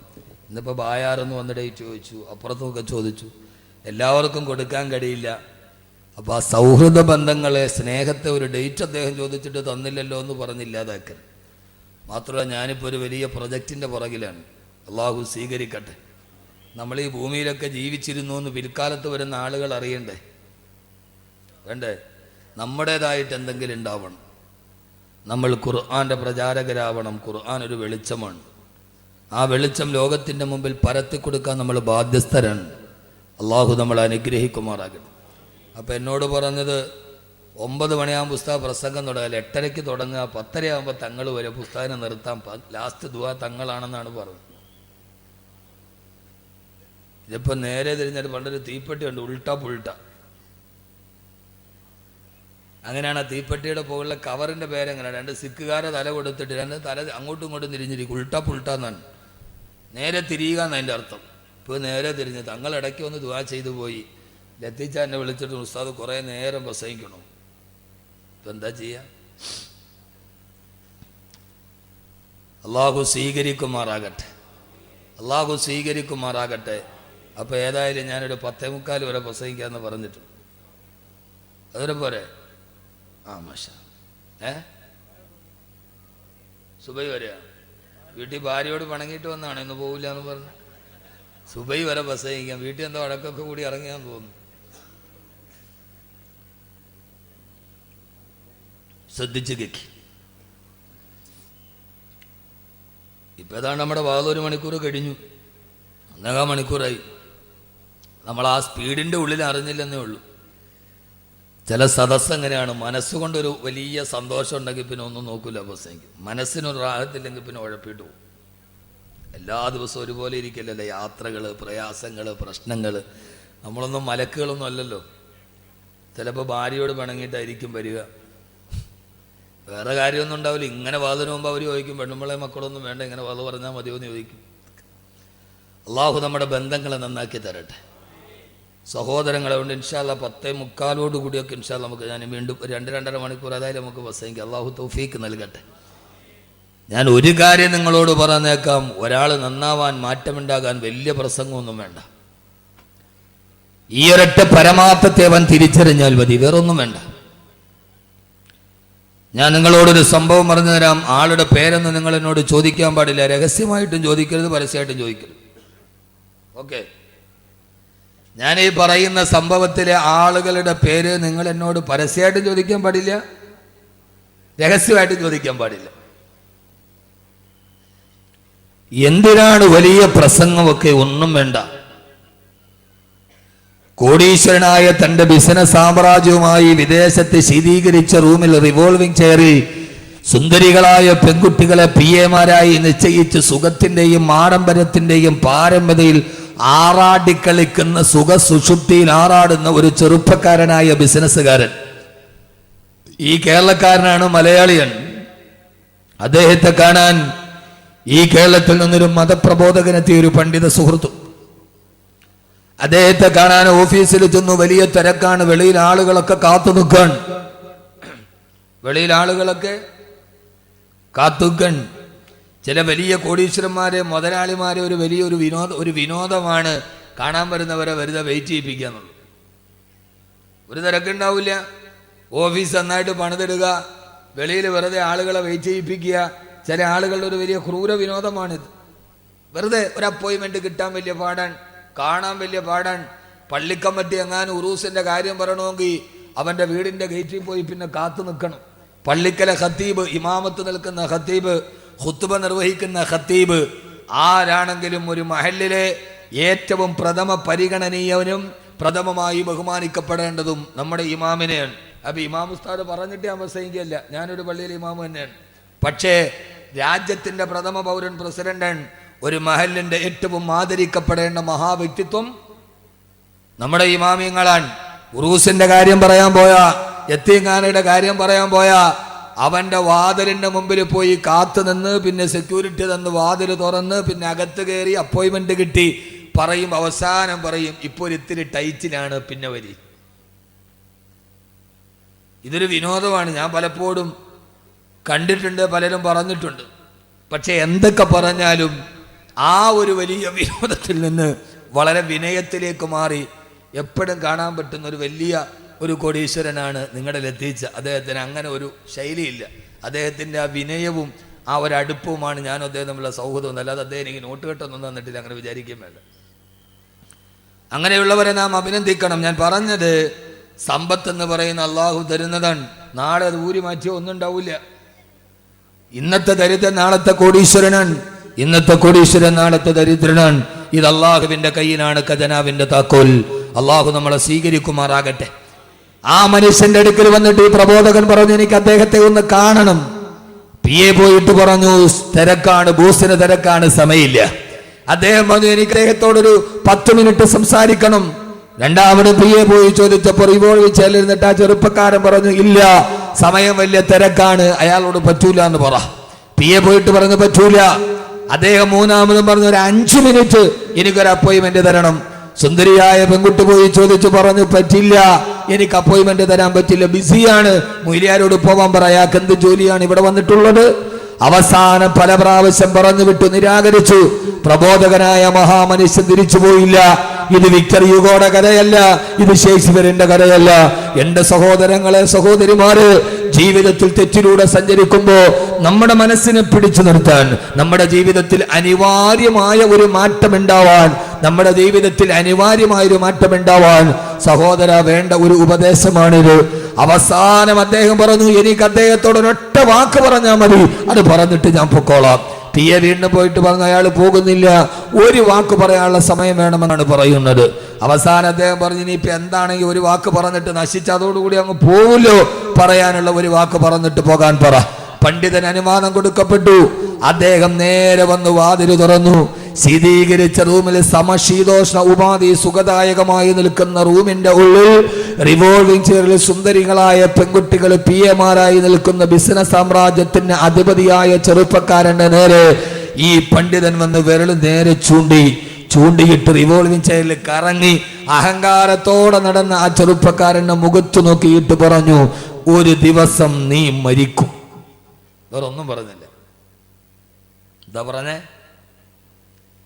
അവന്റെ മുഖത്ത് ചൂണ്ടിയിട്ട്, എന്നോടും നിങ്ങളോടും മുഖത്ത് ചൂണ്ടിയിട്ട് പറയേണ്ട സത്യം, ഒരു ദിവസം നീ മരിക്കും. അത് പറഞ്ഞിട്ട് അദ്ദേഹം മെല്ലെ തിരിഞ്ഞു നടന്നു. വാതിൽ തുറന്ന് വെളിയിലേക്ക് പോയി. റിവോൾവിംഗ് ചെയറിന്റെ ചലനം പെട്ടെന്ന് നിന്നു. ആ ചെറുപ്പക്കാരന്റെ ഹൃദയത്തിന്റെ ഉള്ളിൽ എവിടെയോ ഒരു ചാറ്റുളിയിട്ട് പിടിച്ചതുപോലെ അവന്റെ ഹൃദയം നൊന്തു. അവൻ ആ മനുഷ്യന്റെ കണ്ണുകൾ നിറഞ്ഞു, അവന്റെ ഞരമ്പുകൾ പിടച്ചു. ശരിയല്ല അയാള് പറഞ്ഞത്, നാളെ ഒരു ദിവസം ഞാൻ മരിക്കില്ല, അദ്ദേഹത്തെ തിരിച്ചു വിളിക്ക്. പിഎമാര് ഓടിപ്പോയിട്ട് പറഞ്ഞു, നിങ്ങളെ ബോസ് തിരിച്ചു വിളിക്കുന്നു. അദ്ദേഹം തിരിച്ചു വന്നു. 1 മിനിറ്റ് പോലും അനുമാനം കൊടുക്കാതിരുന്ന ആ മനുഷ്യന്റെ മുമ്പിൽ 1 മണിക്കൂറോളം ആ മനുഷ്യന് സമയം കിട്ടി. അദ്ദേഹം ചോദിച്ചു, നിങ്ങൾ അങ്ങനെ പറയാൻ കാരണം എന്താണ്? ആ പ്രബോധകൻ ചോദിച്ചു, മോനെ പറഞ്ഞത് ശരിയല്ലേ, നീ ഒരു ദിവസം മരിക്കില്ലേ, ഞാനൊരു ദിവസം മരിക്കില്ലേ. പോകുമ്പോൾ നിന്റെ ഈ കൂട്ടുകാരികൾ കൂടെ ഉണ്ടാകുമോ? നിന്റെ സമ്പത്ത് കൂടെ ഉണ്ടാകുമോ? 3 വെള്ള തുണിയിൽ പൊതിഞ്ഞിട്ട് മണ്ണിന്റെ ഇടയിൽ മണ്ണിട്ട് മൂടിയിട്ട് തിരിച്ചു പോയാൽ നിന്റെ ഈ സമ്പത്തും അധികാരവും ഒക്കെ എവിടെയാണ് നിനക്ക് പ്രയോജനം ചെയ്യുക? ആ ചെറുപ്പക്കാരന്റെ ഹൃദയത്തിലേക്ക്, ആ ചെറുപ്പക്കാരന്റെ ചെവിയിലേക്ക് ആ മനുഷ്യന്റെ വേദാന്തം ആഴ്ന്നിറങ്ങിയപ്പോ പിന്നെ ആ ചെറുപ്പക്കാരന്റെ ജീവിതത്തിലെ മാറ്റം അതായിരുന്നു. പിന്നെ അയാൾ തന്റെ ശിഷ്ടകാലം മുഴുവനും ഒരു പുരുഷായുസ് കൊണ്ട് ചെയ്തു തീർക്കാൻ കഴിയാത്ത നന്മകൾ ചെയ്ത് 100 കണക്കിന് പള്ളികൾ നിർമ്മിച്ച്, തന്റെ സമ്പത്ത് കൊണ്ട് 100 കണക്കിന് അറബി കോളേജുകൾ നിർമ്മിച്ചു, 100 കണക്കിന് യതീംഖാനകൾക്ക് സഹായം കൊടുത്തു. അവസാനം 1000കണക്കിന് മനുഷ്യരുടെ സാന്നിധ്യത്തിൽ പുഞ്ചിരിച്ചുകൊണ്ട് നിലാവ് പോലെ പുഞ്ചിരിക്കുന്ന മുഖവുമായി ആ മനുഷ്യൻ ഒരു 4-5 വർഷം മുമ്പ് ഈ ഭൂമിയിൽ നിന്നും മട പറഞ്ഞു പോയി. സഹോദരങ്ങളെ, ഞാൻ പറഞ്ഞത്, ഒരാൾക്ക് മാറണോ, ഒരാൾക്ക് ജീവിതത്തിൽ മാറ്റമുണ്ടാകണോ? വലിയ പ്രസംഗം വേണ്ട, അവനൊരൊറ്റ വാക്ക് മതി, ഒരേ ഒരു വാക്ക്. ആ ഒരു വാക്കാണ് അവന്റെ ജീവിതത്തിൽ മാറ്റമുണ്ടാകുന്നതെങ്കിൽ ചെറുപ്പക്കാരാ, ഞാനൊന്ന് ചോദിക്കട്ടെ, ഞാൻ നിങ്ങളോട് പറയട്ടെ, മക്കാ ചന്തയിലെ ചമ്മാടിയായിരുന്ന സിരകളെ ബഹിഭരിക്കുന്ന രാത്രിയിൽ ഉക്കാള ചന്തയിൽ പെൺകുട്ടികളുടെ കയ്യിൽ പിടിച്ച് ഉന്മാദ നൃത്തം ചവിട്ടിയ കാട്ടാളനായ ചെറുപ്പക്കാരനായിരുന്നില്ലേ ഖത്താബിന്റെ മകൻ ഉമർ? ഖത്താബിന്റെ മകൻ ഉമർ താരാട്ട് പാടിക്കൊണ്ടിരിക്കുന്ന പെൺകുട്ടികൾ കരയുമ്പോ ഉമ്മമാര് പറയും, മോളെ ദാ ഉമർ വരുന്നു എന്ന് പറഞ്ഞാൽ ആ വാക്ക് കേട്ടാലും മക്കള് പോലും, താരാട്ട് പാടിയിട്ട് ഉറങ്ങാത്ത മക്കള് പോലും പേടിച്ചരണ്ട് കിടന്നിറങ്ങിയ ആ നാട്ടിലെ ഏറ്റവും വലിയ പേടി സ്വപ്നമായ ഉമർ. ആ ഉമറിന്റെ ചരിത്രം എന്തെന്ന് നിങ്ങൾക്ക് കോടിക്കണക്കിന് രൂപ പലിശ കൊണ്ട് സമ്പാദിച്ച കോടീശ്വരനായ ഉമർ, സുന്ദരി പെണ്ണുങ്ങളില്ലാതെ കിടന്നുറങ്ങാത്ത ഉമർ, ഈ ഉപ്പളക്കുന്നിൽ വന്ന എന്റെ പ്രിയപ്പെട്ട ചെറുപ്പക്കാരോട്, കരോത്സുകരായ ചെറുപ്പക്കാരോട്, ആ ഉമർ ആരായിരുന്നെന്നറിയോ? ഉമറിന്റെ മസിൽ പവർ കണ്ടാൽ ഉമർ കൈപൊക്കിയിട്ട് ഒരാളുടെ മുഖത്തടിച്ചാൽ അവന്റെ മുഖം പോലും തകർന്ന് തരിപ്പണമാകുമെന്നായിരുന്നു. ആരായിരുന്നു ഉമർ എന്നറിയോ? ഉമർ ഒരു ദിവസം മുസ്ലിം ആകുന്നതിന് മുക്കാവ ചന്തയിലേക്ക് പോയി. ആ ചന്തയിൽ പോയിട്ട് അവിടുത്തെ കച്ചവടക്കാരനോട്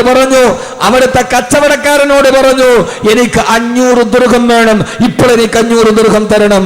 ആ സമയത്ത് ആ കച്ചവടക്കാരൻ പറഞ്ഞു, പത്രേ, ഞാൻ കച്ചവടത്തിന് കട തുറന്നിട്ടില്ല, രാവിലെയാണ്, മദ്യപിക്കണം ഉമറിന്, എനിക്ക് 500 ദിർഹം വേണം. അയാൾ കട തുറക്കുന്നതേയുള്ളൂ. അയാൾ പറഞ്ഞു, ഉമറെ, ഞാൻ കട തുറക്കുന്നതേയുള്ളൂ, 1 ദിർഹം പോലും എന്റെ കയ്യിലില്ല, കച്ചവടം നടക്കട്ടെ, കുറച്ച് കഴിഞ്ഞിട്ട് നീ വാ, അപ്പൊ ഞാൻ നിനക്ക് 500 ദിർഹം തരാം. ഉമറ് കച്ചവടം തുടങ്ങിയില്ലല്ലോ, കട തുറന്നില്ലല്ലോ, എങ്ങനെയാണ് ഉമറെ ഞാൻ തരിക?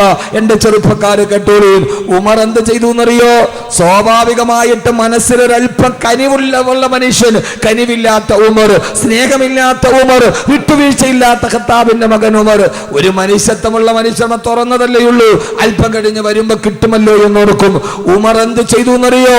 തന്റെ കയ്യിലിരിക്കുന്ന വാള് വലിച്ചൂരിയിട്ട് ആ മനുഷ്യന്റെ കഴുത്തിന് വെട്ടി. അയാളുടെ കഴുത്ത് വലത്തോട്ട് തിരിയുമ്പോ, എന്നിട്ടും കാട്ടാളനായ മനസ്സിന് സ്നേഹമില്ലാത്ത ഉമർ, മനസ്സ് കാരിരമ്പ് പോലെ ഉറച്ചുപോയ ഉമർ, ആ മനുഷ്യന്റെ വലത്തെ കൈയെടുത്ത് വെട്ടിച്ചിട്ട് അയാളുടെ കൊച്ചുവിരൽ, അയാളുടെ ചെറിയ വിരൽ വാളുകൊണ്ട് മുറിച്ചെടുത്തു. ആ മുറിച്ചെടുത്ത വിരൽ ഒരു മുള്ളിന്റെ ഉള്ളിൽ കുത്തിയിട്ട് തന്റെ കഴുത്തിന് മാലയാക്കിയിട്ട് ഉമറിന്റെ, ആ മനുഷ്യന്റെ അറുത്തെടുത്ത ചെറുവിരലിൽ നിന്ന് രക്തം ഉമറിന്റെ നെഞ്ചിലൂടെ ഒഴുകുകയാണ്. തൊട്ടടുത്ത കടയിൽ പോയിട്ട് പറഞ്ഞു, അടുത്ത കച്ചവടക്കാരനോട് എനിക്ക് 500 ദിർഹം തരണം, എവിടെ ദിർഹം എടുക്ക്. ആ മനുഷ്യൻ പേടിച്ചു വിറച്ചു പോയി. എന്തിനാണ് ചെയ്തതെന്നറിയോ? നോക്കുമ്പോ തന്റെ തൊട്ടപ്പുറത്തെ പീഡികക്കാരന്റെ ചെറുവിരൽ മുറിച്ചിട്ട് അവന്റെ ചെറുവിരലിന്റെ രക്തം ഉമറിന്റെ നെഞ്ചകത്തോടെ ഒഴുകുകയാണ്. തന്നില്ലെങ്കിൽ അടുത്തത് തൂങ്ങുന്നത് നിന്റെ ചെറുവിരലാണ് എന്ന് പറയാതെ പറഞ്ഞ ഉമർ അപ്പുറത്തെ കച്ചവടക്കാരന്റെ കയ്യിൽ നിന്ന് 500 ദിർഹം വാങ്ങിച്ചിട്ട് തിരിച്ചുപോയി. ഇതാരുടെ കഥയാ? ഇതാരുടെ കഥയാ? എത്രയോ വയല് നമ്മൾ കേൾക്കാറുണ്ട്. പക്ഷേ സഹോദരങ്ങളെ, 500 ദിർഹം കൊടുക്കാത്തതിന് കടക്കാരന്റെ ചെറുവിരൽ മുറിച്ച് കഴുത്തിലും ഉള്ളിൽ കുരുത്ത് മാല കെട്ടിത്തടന്ന ഉമറാൻ. ആ ഉമറിനെ മാറ്റിയതെന്താ? 2 മണിക്കൂർ പ്രസംഗമല്ലല്ലോ, 2 മണിക്കൂർ സെമിനാറല്ലല്ലോ, നടന്നു പോകുന്നവർ ഇത് സഹോദരിയായ ഫാത്തിമയുടെ ഖുർആനോദലല്ലയോ? ഫാത്തിമയിരുന്ന് ഖുർആനോദുകയാണ്. 2 വാക്ക്,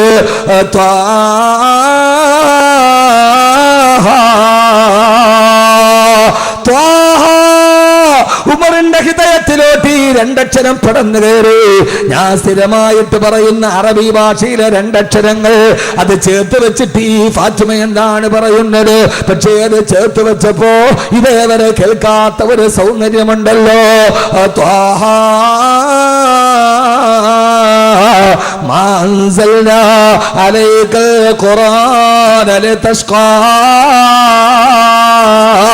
ഈ ഖുർആനെ ഞാൻ അവതരിപ്പിച്ചത് നിങ്ങൾ പരാജയപ്പെടാതിരിക്കാനാണ്. ഉമറിന്റെ ഹൃദയത്തിലേക്ക് ഖുർആന്റെ പ്രകാശം ചാട്ടുളി പോലെ ഇറങ്ങി. ഉമർ ചിന്തിച്ചു, ഞാൻ പരാജയത്തിലല്ലയോ, ഞാൻ ദുഃഖത്തിലല്ലയോ, ഞാൻ പലിശയിലല്ലയോ, ഞാൻ മദ്യപാനത്തിലല്ലയോ. ഈ ഖുർആൻ അവതരിപ്പിച്ചത് പരാജയപ്പെടാതിരിക്കാനാണ്. അശ്ഹദു അല്ലാ ഇലാഹ ഇല്ലല്ലാഹ് വഅശ്ഹദു അന്ന മുഹമ്മദർ റസൂലുള്ളാഹ്. ഉപ്പളക്കുന്നിലെ ചെറുപ്പക്കാര് ലഹരിക്കടിമപ്പെട്ടു പോകാറ്, അശ്ലീലത്തിനടിമപ്പെട്ടു പോകാറ്, പെങ്ങളെ ലൈംഗികമായ ചേട്ടകൾക്ക് അടിമപ്പെട്ടു പോകാറ്, പീഡികക്കാരൻ ചോദിച്ചിട്ട് പൈസ കൊടുക്കാറ്, അവന്റെ ചെറുവിരൽ മുറിച്ചെടുത്തിട്ട് മുള്ളിൽ കൊളുത്ത് മാലയാക്കി നടത്തിയ ഖത്താബിന്റെ മകൻ ഉമറിന്റെ ഹൃദയത്തിലേക്ക് കടന്നു വന്നത് 2 വാക്കുകളല്ലയോ? അതുകൊണ്ട് ഒരാൾക്ക് മാറ്റമുണ്ടാവണോ? അവൻ ജീവിതത്തിൽ നന്മയുടെ വഴിത്താറയിലൂടെ കടന്നതല്ലണോ? അല്ലാഹു പറയുകയാണ്, അവന്റെ ജീവിതത്തിൽ വലിയൊരു മാറ്റമുണ്ടാവാൻ ഒരേ ഒരു ചിന്ത മാത്രം മതി. കന്നക തമൂതു ഗദാ അടുത്ത ദിവസം ഞാൻ മരിക്കുമെന്ന് കരുതുക. ഈ ഭൂമിയുടെ സുഭിക്ഷതയ്ക്ക് വേണ്ടിയല്ല ഞാൻ വന്നത്, ഇവിടെ അടിച്ചു പൊളിക്കാനല്ല ഞാൻ വന്നത്. ഇവിടെ പരമാവധി എന്റെ കാസർഗോഡ് പ്രിയപ്പെട്ട ചെറുപ്പക്കാരോട് അടിച്ചു പൊളിയൽ അല്പം കൂടുതലാണോ എന്ന് സംശയമുള്ളവരോട്, ഇതിന് നമ്മൾ വന്നതല്ലല്ലോ, ഇവിടെ അടിച്ചു പൊളിക്കാൻ വന്നതല്ലല്ലോ, ഇവിടെ കൂത്താടാൻ നമ്മൾ വന്നതല്ലല്ലോ. ഇവിടെ എന്ത് പ്രയാസമുണ്ടായാലും ആഖിറത്തിൽ പ്രയാസപ്പെടുത്തല്ലേ അല്ലോ എന്നീ ദുനിയാവിനെ വലിച്ചെറിയാൻ, ഈ ദുനിയാവിന്റെ ദുഃഖത്തിന് പാമാക്യം കൊടുക്കാൻ, പരലോകത്തിന്റെ വിഫലതയെ കുറിച്ച് ചിന്തിക്കാൻ, എനിക്കെന്റെ കയ്യിൽ എന്താണുള്ളത്, എന്റെ റബ്ബിന്റെ മുമ്പിൽ പോയി നിൽക്കുമ്പോ എനിക്ക് ജീവിതത്തിൽ എന്താണ് ബാക്കിയുള്ളത് എന്ന് ജീവിതത്തിൽ എന്നോർക്കാൻ. അത് കണ്ട് സഹോദരങ്ങളെ, ഈ ഭൂമിയോട് തലാക്ക് ചെല്ലുക, ഈ ദുനിയാവിനെ വലുതായി കാണാതിരിക്കുക. ആദരവായ പ്രവാചകൻ നബി മുഹമ്മദ് മുസ്തഫ, ആദരവായ പ്രവാചകൻ നബി മുഹമ്മദ് മുസ്തഫ സല്ലല്ലാഹു അലൈഹി വസല്ലമയുടെ പ്രിയപ്പെട്ട പത്നി ആയിഷ റളിയല്ലാഹു തആല പറയാണ്, ഒരു ദിവസം പാതിരാത്രിയിൽ ഞാൻ ഹബീബായ നബി തങ്ങളുടെ കൂടെ ഉറങ്ങാൻ കിടന്നു. രാത്രിയിൽ ഞാനും എന്റെ പ്രവാചകൻ ഒന്നിച്ച് കിടന്നുറങ്ങവേ പാതിരാ സമയത്ത് ഞാൻ എഴുന്നേറ്റ് നോക്കുമ്പോ എന്നെ ഹബീബായ നബി തങ്ങളെ എന്റെ പരിസരത്ത് കാണാനില്ല. എനിക്ക് പേടിയായി, വിഹ്വലതയായി. രാത്രിയിൽ എന്റെ കൂടെ കിടന്നുറങ്ങാമെന്ന എന്റെ പ്രവാചകനെവിടെ, എന്നെ മുത്തുദൂതരെവിടെ, എന്റെ പ്രിയപ്പെട്ട ഹബീബെവിടെ? വിഹ്വലതയോടെ ഞാൻ അവിടെ നിന്ന് എഴുന്നേൽക്കുമ്പോ ഹബീബായ നബി തങ്ങളെ കാണുന്നില്ല. ഞാൻ മദീന മുഴുവനും പരതി നോക്കി, അവിടെയെങ്ങും അല്ലാഹുവിന്റെ റസൂലിനെ കാണുന്നില്ല. കുറെ കഴിഞ്ഞപ്പോ എന്റെ മനസ്സിനൊരു എനിക്കൊരു സംശയമായി. ഞാൻ ഉറങ്ങിയപ്പോ അടുത്ത ഭാര്യമാരുടെ വീട്ടിൽ പോയിട്ടുണ്ടാകുമോ? പെണ്ണല്ലേ, പെണ്ണങ്ങനെയൊക്കെ വിചാരിക്കൂ. പലപ്പോഴും അങ്ങനെയാണ്. എന്നെ ഉറക്കി കിടത്തിയിട്ട് മറുഭാര്യമാരുടെ വീട്ടിൽ പോയിട്ടുണ്ടാകുമോ?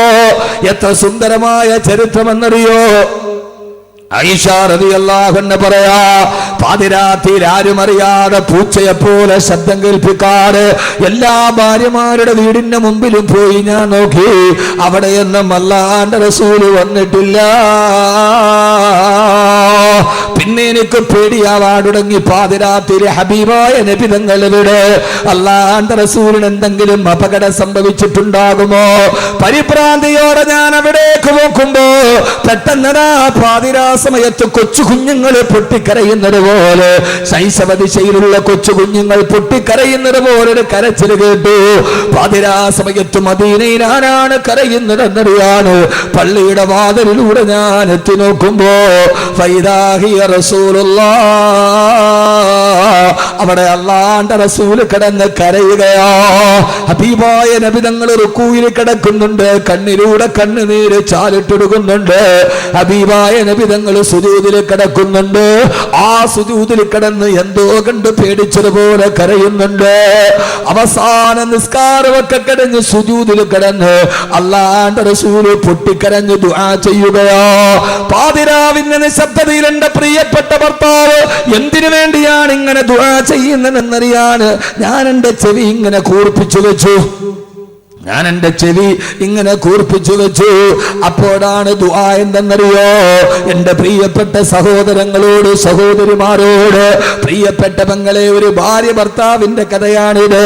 പാതിരാസയത്ത് ഭാര്യയോടൊത്ത് കെട്ടിപ്പിടിച്ച് പരിരംഭണം ചെയ്ത് കിടന്നുറങ്ങി. അവസാനം ഇടയ്ക്കെഴുന്നേറ്റ് പോയി പള്ളിയിൽ പോയി നിസ്കരിച്ചിട്ട് തഹജ്ജുദ് നമസ്കാരം കഴിഞ്ഞ് കെട്ടപ്പെട്ട് ദുആ ചെയ്യുന്നവരെന്താ? ആയിഷ ബീവി പറയാ, ഞാൻ എന്റെ ചെവി ഇങ്ങനെ കൂർപ്പിച്ചു വെച്ചപ്പോ ആർക്കു വേണ്ടിയാണ് ഈ പ്രത്യേക സമയത്ത് ദുആ ചെയ്യുന്നത്? പ്രാണപ്രേയസിയായ ആയിഷയ്ക്ക് വേണ്ടിയാണോ? കരളിന്റെ കഷണമായ ഫാത്തിമയ്ക്ക് വേണ്ടിയാണോ? സഹോദരങ്ങളെ, പാതിരാവിന്റെ നിശബ്ദതയിൽ എഴുന്നേറ്റ് പോയി പള്ളിക്കുള്ളിലിരുന്ന് പൊട്ടിക്കരഞ്ഞിട്ട് ഹബീബായ നബി തങ്ങൾ ദുആ ചെയ്തതെന്തെന്നറിയോ? എന്റെ ഫാത്തിമയെ കാക്കണമെന്നല്ല, എന്റെ ആയിഷയെ കാക്കണമെന്നല്ല. അല്ലാഹുമ്മ അഹ്യിനി മിസ്കീനാ വഅമിത്നി മിസ്കീനാ. അല്ലാഹുമ്മ അഹീനി മിസ്കീന, പടച്ചവനെ മുഹമ്മദിനെ നീ ദരിദ്രനാക്കി ജീവിപ്പിക്കണേ അല്ലാ. ഇതുപോലൊരു ദുആ ഒരിക്കലും കേട്ടിട്ടില്ല. അല്ലാഹുവേ മുഹമ്മദിനെ നീ ദരിദ്രനാക്കി ജീവിപ്പിക്കണേ അല്ലാ. ഇത് പറയുമ്പോ ആയിഷ ബീവി പറയാ, ഞാൻ ഞെട്ടിത്തെരിച്ചു പോയി. ഇനി എന്ത് ദാരിദ്ര്യമാണ് അനുഭവിക്കാനുള്ളത്? ഞങ്ങള് ജീവിതത്തിൽ അനുഭവിക്കാത്ത ദാരിദ്ര്യമില്ല. പലപ്പോഴും ഹബീബായ നബി തങ്ങൾ വയറ്റിൽ ഇങ്ങനെ കൈ ചേർത്ത് പൊട്ടിപ്പിടിച്ചിട്ട് വന്നിട്ട് പറയും, ആയിഷ വിശക്കുന്നു മോളെ, വിശക്കുന്നെന്ന് പറഞ്ഞ് ഞങ്ങളുടെ ഭർത്താവ് വയറ്റിൽ പൊത്തുപിടിച്ചിട്ട് വരുമ്പോ അടുക്കളയിൽ നോക്കിയിട്ടൊരു കാരക്കൈയുടെ പകുതി പോലും കിട്ടാതെ ഞങ്ങള് ഭാര്യമാര് വാതിൽപ്പടിയിൽ നിന്ന് പൊട്ടി കരഞ്ഞു പോയിട്ടുണ്ട്. ഞങ്ങളുടെ ഭർത്താവ് വിശക്കുന്നെന്ന് പറഞ്ഞ് വീട്ടിൽ വരുമ്പോ ഒരു കാരക്കയുടെ പകുതി എടുത്തു കൊടുക്കാൻ അടുക്കളയിലില്ലാതെ ഞങ്ങൾ ഭാര്യമാര് എത്രയോ പ്രാവശ്യം ഏങ്ങി കരഞ്ഞിട്ടുണ്ട്. ഉപ്പളയിലെ പെങ്ങള് ഭർത്താവ് വന്നിട്ട് വിശക്കുന്നെന്ന് പറയുമ്പോ ഒരു നേരം കൊടുക്കാനില്ലെങ്കിലും അടുത്തൊരു നേരമെങ്കിലും കൊടുക്കാനുണ്ടല്ലോ. ഇത്രയേറെ ദാരിദ്ര്യം അനുഭവിച്ചൊരു കുടുംബത്തെ നമ്മൾ കണ്ടിട്ടില്ലല്ലോ. ഹബീബായ നബി തങ്ങൾ പറയുമ്പോ ഞങ്ങൾ ഇങ്ങനെ പൊട്ടിക്കരയുന്നത് കാണുമ്പോ അടുത്തു വന്നിട്ട് പറയും, നിങ്ങൾ കരയണ്ട, ഞാനൊന്ന് സുന്നത്ത് നോമ്പ് പിടിച്ചോളാമെന്ന് പറഞ്ഞിട്ട് ഞങ്ങൾ ആശ്വസിപ്പിക്കാറുണ്ട്. ഇബ്നു അബ്ബാസ് റളിയല്ലാഹു അൻഹു പറയാ, ഞാൻ പലപ്പോഴും ഇശാ നിസ്കാരം കഴിഞ്ഞ് അല്ലാഹുവിന്റെ റസൂലിന്റെ വീട്ടിൽ പോകുമ്പോ ഹബീബായ നബി തങ്ങൾ ഉറങ്ങിക്കിടക്കുന്നത് ഞാൻ കണ്ടിട്ടുണ്ട്. എങ്ങനെയാണ് ഉറങ്ങുന്നതെന്നറിയോ? താവിയാ, തന്റെ കാൽമുട്ടുകൾ വയറ്റിലേക്ക് ചേർത്ത് വെച്ചിട്ട് കൊഞ്ചു ചുരുണ്ട് കിടക്കുന്നത് പോലെയാണ് ഹബീബായ നബി തങ്ങളും ഭാര്യമാരും കിടക്കുന്നത്. ഇതൊക്കെ നിങ്ങളോട് പറഞ്ഞാൽ മനസ്സിലാകുമോ എന്നറിയില്ല. എന്നാണ് കൊഞ്ചു ചുരുണ്ട് കിടക്കുന്നത് പോലെ കാൽമുട്ടുകൾ വയറ്റിലേക്ക് ചേർത്ത് വെച്ച് കിടക്കുകയാ. ഇബ്നു അബ്ബാസേ, എന്തിനാണ് നബി സല്ലല്ലാഹു അലൈഹി വസല്ലമയും ഭാര്യമാരും എന്തിനാണ് അങ്ങനെ കിടക്കുന്നതെന്ന് ചോദിച്ചപ്പോ ഇബ്നു അബ്ബാസ് റളിയല്ലാഹു അൻഹു പറഞ്ഞ മറുപടി, വലാ തജിദ് ലഹും അശാ, അവർക്കൊരൊറ്റ ദിവസം പോലും അത്താഴം കഴിക്കാനുള്ള ഭക്ഷണം ഉണ്ടായിരുന്നില്ല. പാതിരാ സമയത്ത് ഉറങ്ങുന്ന നേരത്ത് ഭക്ഷണം കഴിക്കാനില്ലാതെ വയറൊട്ടി കിടക്കുമ്പോ ഉറക്കം വരാതെ കാൽമുട്ടുകൾ പള്ളയിലേക്ക് ചുരുട്ടി കേട്ടി വെച്ചിട്ട് കിടന്നുറങ്ങുന്ന ഹബീബായ നബി തങ്ങളെയും ഭാര്യമാരെയും ഞാൻ കണ്ടിട്ടുണ്ട്. കുപ്പളയിലെ പെങ്ങളെ, നിനക്ക് ചിന്തിക്കാൻ കഴിയോ? നമ്മുടെ ജീവിതത്തിൽ ഇങ്ങനെ ഒരു അവസ്ഥ നമ്മൾ കണ്ടിട്ടുണ്ടോ? ഇങ്ങനെ കിടന്ന് രാത്രിയിൽ കഴിക്കാൻ ഭക്ഷണമില്ലാതെ കാൽമുട്ടുകൾ വയറ്റിലേക്ക് ചേർത്ത് വെച്ച് ഭാര്യമാരുടെ കൂടെ കിടന്ന പ്രവാചകനാണ് സുജൂദിൽ കിടന്ന് ദുആ ചെയ്യുന്നത്. അല്ലാഹുമ്മ അഹ്യിനി മിസ്കീനാ വഅമിത്നി മിസ്കീനാ. പടച്ചവനെ, നീ എന്നെ ദരിദ്രനാക്കണേ അല്ലാ. ആയിഷ ബീവി പറയാണ്, ഇനി എന്ത് ദാരിദ്ര്യമാണ് ഞങ്ങൾ അനുഭവിക്കാറുള്ളത്? ഞങ്ങളും ദാരിദ്ര്യത്തിലാണ്. എന്റെ പ്രിയപ്പെട്ട സഹോദരങ്ങളെ, എന്താണ് കാരണമെന്നറിയോ? ഈ ജീവിതത്തെ ഒരു ജീവിതമായി ഖുർആൻ പരിഗണിച്ചിട്ടില്ല. ഇവിടെ എത്ര കഷ്ടപ്പെട്ടാലും അല്ലാഹുവിന്റെ പരലോകത്തെത്തുമ്പോ ചെറുപ്പക്കാരെ നമുക്ക് തല ഉയർത്തി നിൽക്കണ്ടേ. അതുകൊണ്ട് കള്ളിനോട് വിട, കഞ്ചാവിനോട് വിട, സിനിമയോട് വിട, ആവാസങ്ങളോട് വിട, ഈ കാണുന്ന ദീനിന് നിരക്കാത്ത ആവാസങ്ങളോട് വിട. ഇനി നമ്മൾ പുതിയ ചിന്തയിലേക്ക് നടന്നു പോവുക. ഈ ദുനിയാവ് സുഖിക്കാനുള്ളതല്ല, ഇത് ആസ്വദിക്കാനുള്ളതല്ല. പെങ്ങളെ, നിങ്ങൾ ജീവിതത്തിൽ ആഡംബരത്തെ കൊതിക്കുന്നുവോ? നിങ്ങൾ ഇവിടെ ഹറാമുകളെ കൊതിക്കുന്നുവോ? അല്ലാഹുവിற்கு സമ്പത്ത് കിടക്കുമ്പോ കല്യാണത്തിന്റെ പേരിൽ കോടികൾ ആടിത്തിമിറുക്കുന്ന, കല്യാണത്തിന്റെ തലേ ദിവസം ഗാനമേള നടത്തുന്ന, മഞ്ഞ കല്യാണം എന്ന പേരിൽ ആഭാസത്തെ വാരി വിടത്തുന്ന ഉമ്മായും ഉപ്പായും പ്രായപൂർത്തിയായ മകളുമൊക്കെ മഞ്ഞ വസ്ത്രം ധരിച്ചു അല്ലാഹുവിന്റെ ദീനിന്റെ ഔറത്ത് പോലും സൂക്ഷിക്കാതെ വീഡിയോ ടെലികാസ്റ്റിംഗ് നടത്തിയിട്ട് കല്യാണം ആർഭാടമാക്കുന്ന പെങ്ങളെ, കല്യാണം ആർഭാടമാക്കുന്നവരെ മാറണ്ട മോനെ. ഓമൽ ഹയാത്തു ദുനിയാ ഇല്ലാ മതാഉൽ ഗുറൂർ. ഈ ദുനിയാവ് നിങ്ങളെ ചതിക്കുമേ. അതുകൊണ്ട് ഈ ആഡംബരത്തിനോട് വിട പറയണം, ഈ അനാശാസ്യത്തിനോട് വിട പറയണം. ഇതൊക്കെ പറയുമ്പോ മൂല്യാക്കന്മാര് മൂരാച്ചികളോ വാക്കവിമാര് പ്രസംഗിക്കുന്നതെന്തിനാ? അവരുടെ മേല് കുതിര കയറാനാണ് ആൾക്കാർക്ക് താല്പര്യം. ആരൊക്കെ പറഞ്ഞാലും ഞങ്ങളിത് ചെയ്യുമെന്ന് പറയുന്നവരോട് സമ്പത്തിന്റെ പേരിൽ അഹങ്കരിക്കുന്നുവെങ്കിൽ കാറൂനിനെ ഓർക്കുക, കുടുംബത്തിന്റെ പേരിൽ അഹങ്കരിക്കുന്നെങ്കിൽ അബൂലഹബിനെ ഓർക്കുക, സമ്പത്തിന്റെ പേരിൽ അഹങ്കരിക്കുന്നെങ്കിൽ കാറൂനെ ഓർക്കുക. തന്റെ സമ്പത്തിന്റെ ആഡംബരം കാണിക്കാൻ ആയിരക്കണക്കിന് കുതിരകൾ, കുതിരയുടെ മുകളിൽ സ്വർണ്ണ ഖജനാവുകൾ, 10,000-കണക്കിന് അനുയായികളുമായി തന്റെ നാട്ടിലൂടെ തന്റെ സമ്പത്തിന്റെ ആഡംബരം കാണിച്ച കാറൂൻ അവനെ ഭൂമി വിഴുങ്ങിക്കളഞ്ഞുവത്രേ. അല്ലാഹു കാത്തുരക്ഷിക്കട്ടെ, അല്ലാഹു കാത്തുരക്ഷിക്കട്ടെ. അതുകൊണ്ട് സഹോദരാ സഹോദരി, വമൽ ഹയാത്തു ദുനിയാ ഇല്ലാ മതാഉൽ ഗുറൂർ. ഈ ദുനിയാവ് ഏത് സമയത്തും നിങ്ങളെ വഞ്ചിച്ചു കളയും. അല്ലാഹു കാത്തുരക്ഷിക്കട്ടെ, അല്ലാഹു കാത്തുരക്ഷിക്കട്ടെ. അതുകൊണ്ടാണ് ഖുർആൻ സൂറത്തുൽ മുൽക്കിന്റെ 2-ാമത്തെ ആയത്ത് അല്ലദീ ഖലഖൽ മൗത വൽ ഹയാ, അവൻ മരണത്തെ സൃഷ്ടിച്ചവനാണ്, വൽ ഹയാത്ത ജീവിതത്തെ സൃഷ്ടിച്ചവനാണ്. അപ്പൊ യഥാർത്ഥ ജീവിതം മരണത്തിന് ശേഷമുള്ള ജീവിതമാണ്. മരണത്തെ മുമ്പുള്ള ജീവിതം അല്ലാഹു പറഞ്ഞിട്ടേ ഇല്ല. കാരണം ഇതൊരു ജീവിതം അല്ല മനുഷ്യന്മാരെ.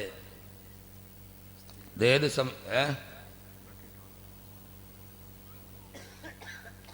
അതൊക്കെ ഞാൻ പറയാം നിങ്ങൾ അടങ്ങിയിരിക്കുക. നിങ്ങൾ ബേജാറാവേണ്ടതൊക്കെ അതിൻ്റെ സന്മയത്വം പോലെ ഇൻഷാ അല്ലാഹ് പറയാം കേട്ടാ. അള്ളാഹു സ്വീകരിക്കട്ടെ. സംഘാടകർക്കൊരു ബേജാറുണ്ടല്ലോ സാധുക്കൾക്ക്. അള്ളാഹു നമ്മളെ കാത്തുരക്ഷിക്കുമാറാകട്ടെ ഇൻഷാ അല്ലാഹ്. സ്ത്രീകളുടെ ഭാഗത്തേക്ക് ഒരു ബക്കറ്റ് കൊടുത്തു വിടുന്നുണ്ട്. സ്ത്രീകൾ എവിടെ ഇരിക്കുക? എവിടെ? ബാക്കില. ഇപ്പൊ എല്ലാ സഹോദരിമാരും നമ്മുടെ മഹത്തായ ഉറൂസ് മുബാറക്കാണ്, മഹാന്മാരുടെ സാന്നിധ്യമുള്ള സദസ്സാണ്, നമ്മുടെ അവസാനത്തെ ദുആയാണ്. ഇൻഷാ അല്ലാഹ് അതിൽ പങ്കെടുക്കാൻ എല്ലാവരും ഒരു നല്ല സദഖ ഇതിലേക്ക് നൽകുക. അല്ലാഹു സ്വീകരിക്കുമാറാകട്ടെ. ഞാനൊരു നാടൻ വർത്തമാനം തന്നെ പറയാത്തത് വിഷയം അത്രയേറെ ഗൗരവമുള്ളത് കൊണ്ടാണ്. കഞ്ചാവിനെ കുറിച്ച് പറയണ്ട, ലഹരിയെക്കുറിച്ച് പറയണ്ട, എല്ലാ തോന്നിയാസം അവസാനിക്കാൻ ഒരൊറ്റ ബോധം മതി, ഇതൊരു യഥാർത്ഥ ജീവിതം അല്ല. ആ ഒരു ബോധമുണ്ടായാൽ എല്ലാവരുടെ മനസ്സും മാറും. അള്ളാഹു സ്വീകരിക്കട്ടെ. അതുകൊണ്ട് വാരി വലിച്ചു പറയുന്നതിലല്ല, അനിവാര്യമായ 3 ചിന്തകൾ ഇനി ഇൻഷാ അല്ലാഹ് നമ്മുടെ ജീവിതത്തിൽ ഉണ്ടാവണം. എത്ര ചിന്തകൾ? 3 ചിന്തകൾ. ആ 3 കൂടെ പറയും ഇൻഷാ അല്ലാഹ്. ഇപ്പൊ തന്നെ 10 കഴിഞ്ഞു. ഇത് വിഷയമില്ല. ആ 3 കാര്യം എപ്പോൾ പറഞ്ഞു തീരുന്നു അപ്പോൾ നമുക്ക് നിർത്തിയാൽ മതി. പോരെ? നിങ്ങളിരിക്കൂലേ? ഞാൻ നേരത്തെ നിർത്തുന്നവർക്ക് പരാതി, ആ പരാതി അങ്ങ് തീരട്ടെ. അള്ളാഹു സ്വീകരിക്കട്ടെ. അൽഹംദുലില്ലാഹ് നല്ല സദസ്സ്. സഹോദരങ്ങളെ ഒത്തിരി പറയുന്നില്ല. എൻ്റെ പൊന്നു സഹോദരങ്ങളോട്, എൻ്റെ ജീവിതം മാറണം, നിങ്ങളുടെ ജീവിതം മാറണം. അള്ളാഹ് ഇഷ്ടപ്പെട്ട പൊരുത്തപ്പെട്ട വഴിയിലൂടെ സഞ്ചരിക്കണം. അവസാനം മരിക്കണ നേരത്ത് നമ്മുടെ മയ്യത്ത് നോക്കിയിട്ട് ആളുകൾ പറയണം, ആ മുഖത്തെന്തോ ഒരു പുഞ്ചിരിയാണ്, മാഷാ അല്ലാഹ്, ആ മുഖത്തെന്തോ ഒരു ചിരിയാണ്. യഥാർത്ഥത്തിൽ ചിരിക്കേണ്ടത് മരിക്കുന്ന സമയത്താണ്. എൻ്റെ പൊന്നു സഹോദരിമാരെ, അതുകൊണ്ട് മനസ്സിനെ കുറച്ചൊക്കെ പിടിച്ചു നിർത്തി, മോഹങ്ങൾക്ക് കുച്ചുവലം കിടിയും.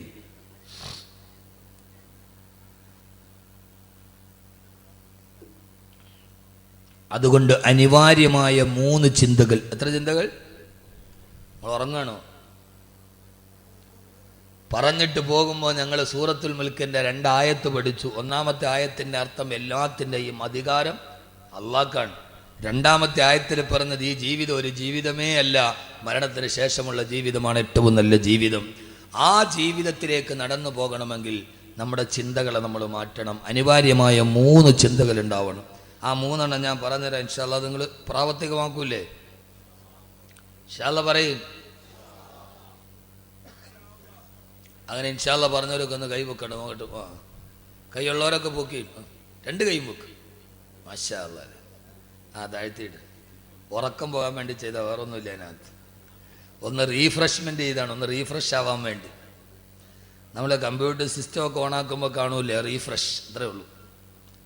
ഒന്നാമത്തെ ചിന്ത. അപ്പൊ ആണുങ്ങൾക്ക് ബക്കറ്റ് ഇല്ലേ? പെണ്ണുങ്ങൾക്ക് മാത്രമുള്ള മുഷാഫത്താ? ആള് ബിരുദന്മാരാണ് കേട്ടോ. ഇൻഷാ അല്ലാഹ് ആയിക്കോട്ടെ, അള്ളാഹു തൗഫീഖ് നൽകട്ടെ. അപ്പോൾ ബക്കറ്റ് പിരിവില്ല. അവസാനം എല്ലാവരും വന്നൊന്ന് മുസാഫത്ത് ചെയ്യണം. ഒരു നല്ല സദക്കയാണ്. ഇൻഷാ അല്ലാഹ് വരൂലേ? ആ സമയമാകുമ്പോൾ മുങ്ങൂ. ഇപ്പം നമ്മളൊക്കെ വാതിന് പോകുമ്പോൾ ബക്കറ്റിൻ്റെ മുകളിലൊരു വലിയ തുണി കെട്ടിയിട്ടൊരു ചെറിയ ഹോളാണ് ഇടുക. ഇപ്പോൾ ഞാൻ സകാടവരോട് ചെന്താന്ന് അതങ്ങോട്ട് ഇടുകയേ ചെയ്യാവുള്ളൂ, വെളിയിലോട്ട് എടുക്കാൻ പാടില്ല. കാരണം ചില ആളുകൾ 50 അതിനകത്തിട്ടിട്ട് 100 തിരിച്ചെടുക്കും. വാതിൻ്റെ ധാരാളം ആളുകൾ ഇപ്പോൾ ഞാൻ പറഞ്ഞല്ലോ, ഇപ്പോൾ ഈ ഒരു പേടിയുള്ള ആളുകളില്ല ഇപ്പോൾ. അതാണ് ഏറ്റവും വലിയ പ്രശ്നം. പേടിയില്ല. ഒന്നാമത് തെറ്റ് ചെയ്യുന്നവനല്ല. പണ്ട് നമ്മളെങ്ങാനൊരു തെറ്റ് ചെയ്താൽ നമ്മൾ സമ്മതിക്കുവാനും ഇപ്പം സമ്മതിക്കില്ല. പണ്ട് സ്കൂളിലേക്ക് പോകുന്ന വഴിയിൽ ഈ മോശമായ ഫിലിമുകളുണ്ട്, എന്നതിനകത്ത് എഴുതിയിട്ടുണ്ടാവും. അതിൻ്റെ പോസ്റ്റർ എങ്ങാനും നോക്കി നിന്നാൽ വാപ്പ കണ്ടാൽ പിടിച്ചിട്ട് നീ എന്ത് വൃത്തികേടാ കണ്ട, വാപ്പ അടിച്ച് പൊതിച്ചു കളയും. വാപ്പാനോട് അല്ലാ വാപ്പ ഞാൻ ഇനി കാണുകയോ ഇല്ല. അങ്ങനെയല്ലേ പറയൂ? അങ്ങനെയല്ലേ പറയൂ? നിങ്ങളെന്ത് മനുഷ്യന്മാരെ, ഇനി അതിന് ബുഖാരി ഓതണോ? അങ്ങനെയല്ലേ പറയൂ? ഉറപ്പാണ്. ഇപ്പോ ഫോണിൽ ഏതൊരു മോശമായ പിക്ചർ വന്നു. എന്തിനാണ് അത് കണ്ടതെന്ന് ചോദിച്ചാൽ അപ്പ കുട്ടി പറഞ്ഞത് അള്ളാണ് വാപ്പ, ഇത് ഞാൻ ഇട്ടതല്ല, ഇത് വേറൊരുത്തൻ്റെ കൂട്ടുകാരൻ്റെ ഫേസ്ബുക്ക് അക്കൗണ്ട് ഞാൻ ലൈക്ക് ചെയ്തപ്പോൾ അവൻ്റെ അതിനകത്ത് പറഞ്ഞ പിക്ചറൊക്കെ ഇതിനകത്ത് വന്നതാണ്. ഞാൻ അവനോട് എനിക്ക് അയക്കരുതെന്ന് അള്ളാണ്, ഞാൻ ചെയ്തതല്ല. ഇപ്പം തെറ്റ് ചെയ്താൽ സമ്മതിക്കില്ല. പണ്ട് കാലത്ത് തെറ്റ് ചെയ്താൽ സമ്മതിക്കും. കാരണം അള്ളാനെ പേടി വല്ലാതെ കുറഞ്ഞു വരികയാണ്. കുരുത്തക്കേട് കാണിച്ച കുട്ടിയല്ല പ്രതി, ആ കുട്ടിയെ അടിച്ച അധ്യാപകനാണ് പ്രതി. അല്ലേ? എല്ലാവരും തലയാട്ടുന്നു, ഉസ്താദെ എല്ലാം ശരിയാണ്, അവനാൻ്റെ മക്കളെ അടിച്ച അപ്പോൾ കാണുകയും ചെയ്യാം. എന്നെ മദ്രസയിൽ ഒരിക്കൽ ഉസ്താദ് അടിച്ചു. ഞാൻ വീട്ടിൽ പോയിട്ട് ഉമ്മയോട് പറഞ്ഞു അയാൾ ശരിയല്ല, മുസ്ലിയാർ ശരിയല്ല എന്ന് പറഞ്ഞു. ഉമ്മ ഒരെണ്ണം എൻ്റെ കഴുക്കത്ത് തിരിച്ചിങ്ങോട്ടത് പോടാ മദ്രസ എന്ന് പറഞ്ഞു. ഇപ്പോഴെങ്ങാനും അതുകൊണ്ട് ആ മകൻ ഇന്ന് ഇങ്ങനെയായി. അടിച്ച ഉസ്താദാണ് പ്രതി, മോശം കാണിച്ച വിദ്യാർത്ഥിയല്ല. തെറ്റുകൾ സമ്മതിക്കാൻ ആരും തയ്യാറല്ല. അതാണ് ഇന്നത്തെ ലോകത്തിലെ ഏറ്റവും പ്രധാനപ്പെട്ട വിഷയം എന്ന് ഞാൻ മനസ്സിലാക്കാൻ. അതൊന്നും തെറ്റല്ല. നമ്മൾ വേറൊന്നിനെ കീഴ്പ്പെട്ടു പോയി. നമുക്ക് വാട്സപ്പ്, ഫേസ്ബുക്ക് 24 മണിക്കൂർ ഈ വാട്സപ്പ്. ഒരു ഫോണുമുണ്ട്. ആ ഫോണൊക്കെ ഒരു മുസല്ലയുടെ വലിപ്പം കാണും. അത് കൊണ്ടുവന്ന് നിസ്കരിക്കാൻ വേണ്ടി ഫോൺ കൊണ്ട മുമ്പിലങ്ങ് ഇടും. പുറകെ കൈ കെട്ടണേണ്ട ഏതോ പിള്ളേരുടെ മയ്യത്ത് നിസ്കാരം എന്ന് വിചാരിക്കും. ഇത് വാട്സപ്പ്. ആണുങ്ങൾക്ക് മുഴുവനും വാട്സപ്പിന്റെ ലഹരി, പെണ്ണുങ്ങൾക്ക് മുഴുവനും സീരിയലിന്റെ ലഹരി. അതിന്റെ രണ്ടിനെയും മുമ്പിലിരുന്നാൽ പിന്നെ അവർക്ക് സ്ഥലകാല ബോധമില്ല. റോഡ് മുറിച്ച് കിടക്കുമ്പോൾ ഇങ്ങനെ ഞെക്കിയാ പോവുക. വണ്ടി വന്ന് കയറിയാലും അറിയില്ല. ബസ് വന്ന് ഓണടിക്കാൻ നിങ്ങൾ നോക്കൂ. ഇപ്പം ഞാൻ ഇങ്ങോട്ട് വരുമ്പോൾ എൻ്റെ മുമ്പിൽ എൻ്റെ ഡ്രൈവർ വരുന്നു, സാമാന്യ സ്പീഡുണ്ട്. ഫ്രണ്ടിൽ റോഡ് സൈഡിൽ കിടന്ന ഒരു വണ്ടി നേരെ വട്ടം തിരിച്ചു. എൻ്റെ ഡ്രൈവർ നിർത്താതെ അടിച്ചിട്ടും അവൻ വട്ടം തിരിക്കാൻ. അടുത്ത് വന്ന് ഒരു വ്യക്തി ചവിട്ടിയിട്ട് നോക്കുമ്പോൾ അവൻ ഒറ്റ കയ്യിലാണ്, ഇതിനകത്ത് മൊബൈലാണ്. ആലോചിച്ച് നോക്കി. ഹോണിങ്ങനെ ഞെക്കി പിടിച്ചിട്ട് അവ അറിഞ്ഞിട്ടില്ല ഒരു ലഹരിയാണ് വാട്സപ്പ് എന്ന് പറയുന്നത്. റോഡ് മുറിച്ച് കിടക്കുമ്പോൾ പള്ളിയിൽ നിസ്കരിക്കാൻ പറഞ്ഞാൽ അസ്സലാമു അലൈക്കും, വലൈക്കും സലാം. സലാം പറയാൻ ആളില്ല. മയ്യത്ത് കണ്ടാൽ സലാമില്ല. ഈ ഞെക്കല് തന്നെ.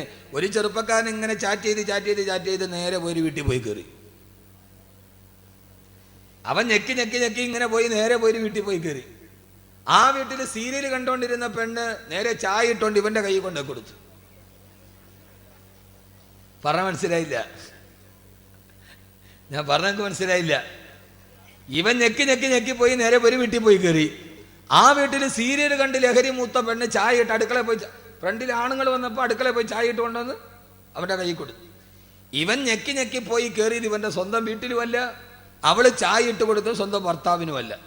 അവള് വിചാരിച്ചത് എൻ്റെ ഭർത്താവാണെന്നാണ്, ഇവൻ വിചാരിച്ചത് എൻ്റെ വീടാണെന്നാണ്.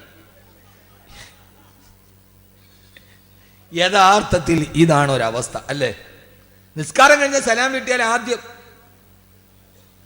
എല്ലാവരും കണക്കാ. നിസ്കാരം കഴിഞ്ഞ സലാം വീട്ടി ആദ്യം മെസ്സേജ് വന്നോ ഇല്ലയോ? ഇത് നമ്മളെ വല്ലാതെ കീഴ്പ്പെടുത്തുകയാണ്. നമുക്ക് ചിന്തിക്കാൻ സമയമില്ല. മരണത്തെക്കുറിച്ച് ചിന്തിക്കാൻ ഉണ്ടോ?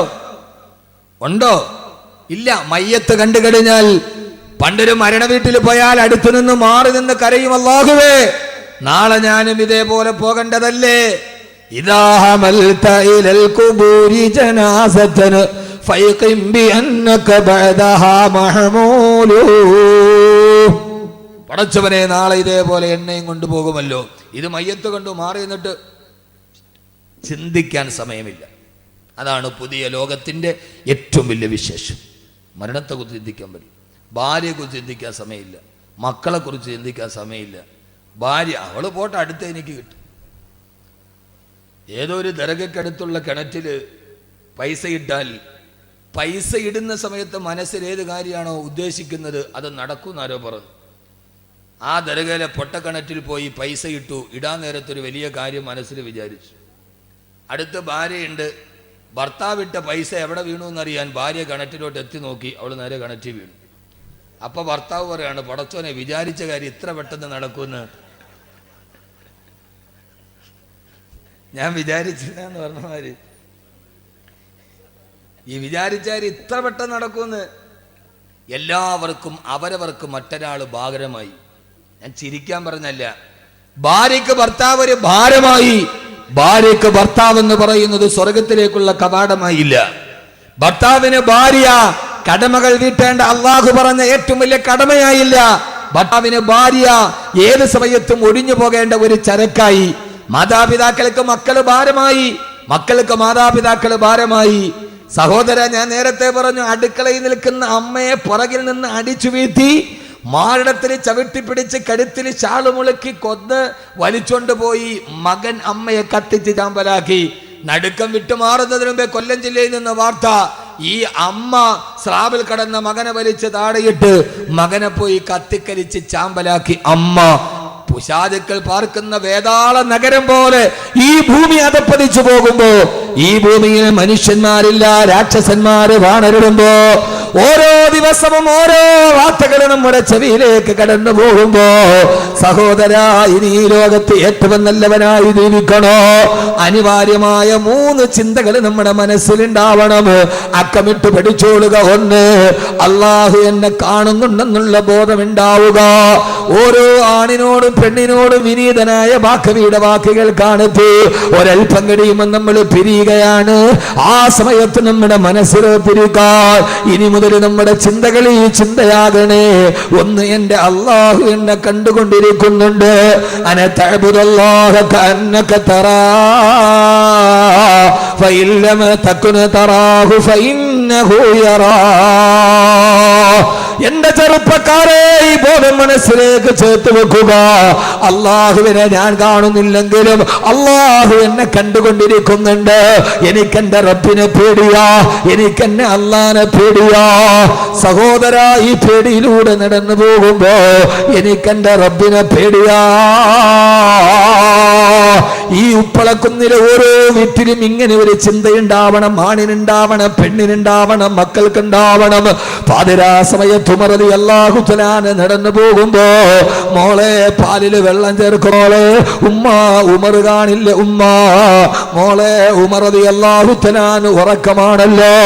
ആരും അറിയാതെ പാലില് വെള്ളം ചേർക്കാൻ കൗമാരക്കാരിയായ സുന്ദരി പെണ്ണിനോട് പറഞ്ഞപ്പോ ആ പെണ്ണ് ചോദിച്ചൊരു മറുപടിയുണ്ട്, ഉമ്മ ഇദാ കാന ഉമറു നായിമൻ ഫറബ്ബുൽ ഉമറു യഖ്ലാ. ഉമർ ഇറങ്ങിയാലും ഉമറിന്റെ റബ്ബ് ഇറങ്ങില്ലല്ലോ ഉമ്മ. ഉപ്പളക്കൊന്നിലെ വീട്ടിൽ ഈ കൗമാരക്കാരി ഉണ്ടാവട്ടെ. ഉമ്മ തെറ്റ് ചെയ്യാൻ പോകുന്ന സമയത്ത് ഉമ്മയുടെ കൈ പിടിച്ചിട്ടുമ്മ, അള്ളാനെ പേടിക്കണേ ഉമ്മ, അള്ളാനെ പേടിക്കണേ ഉമ്മ.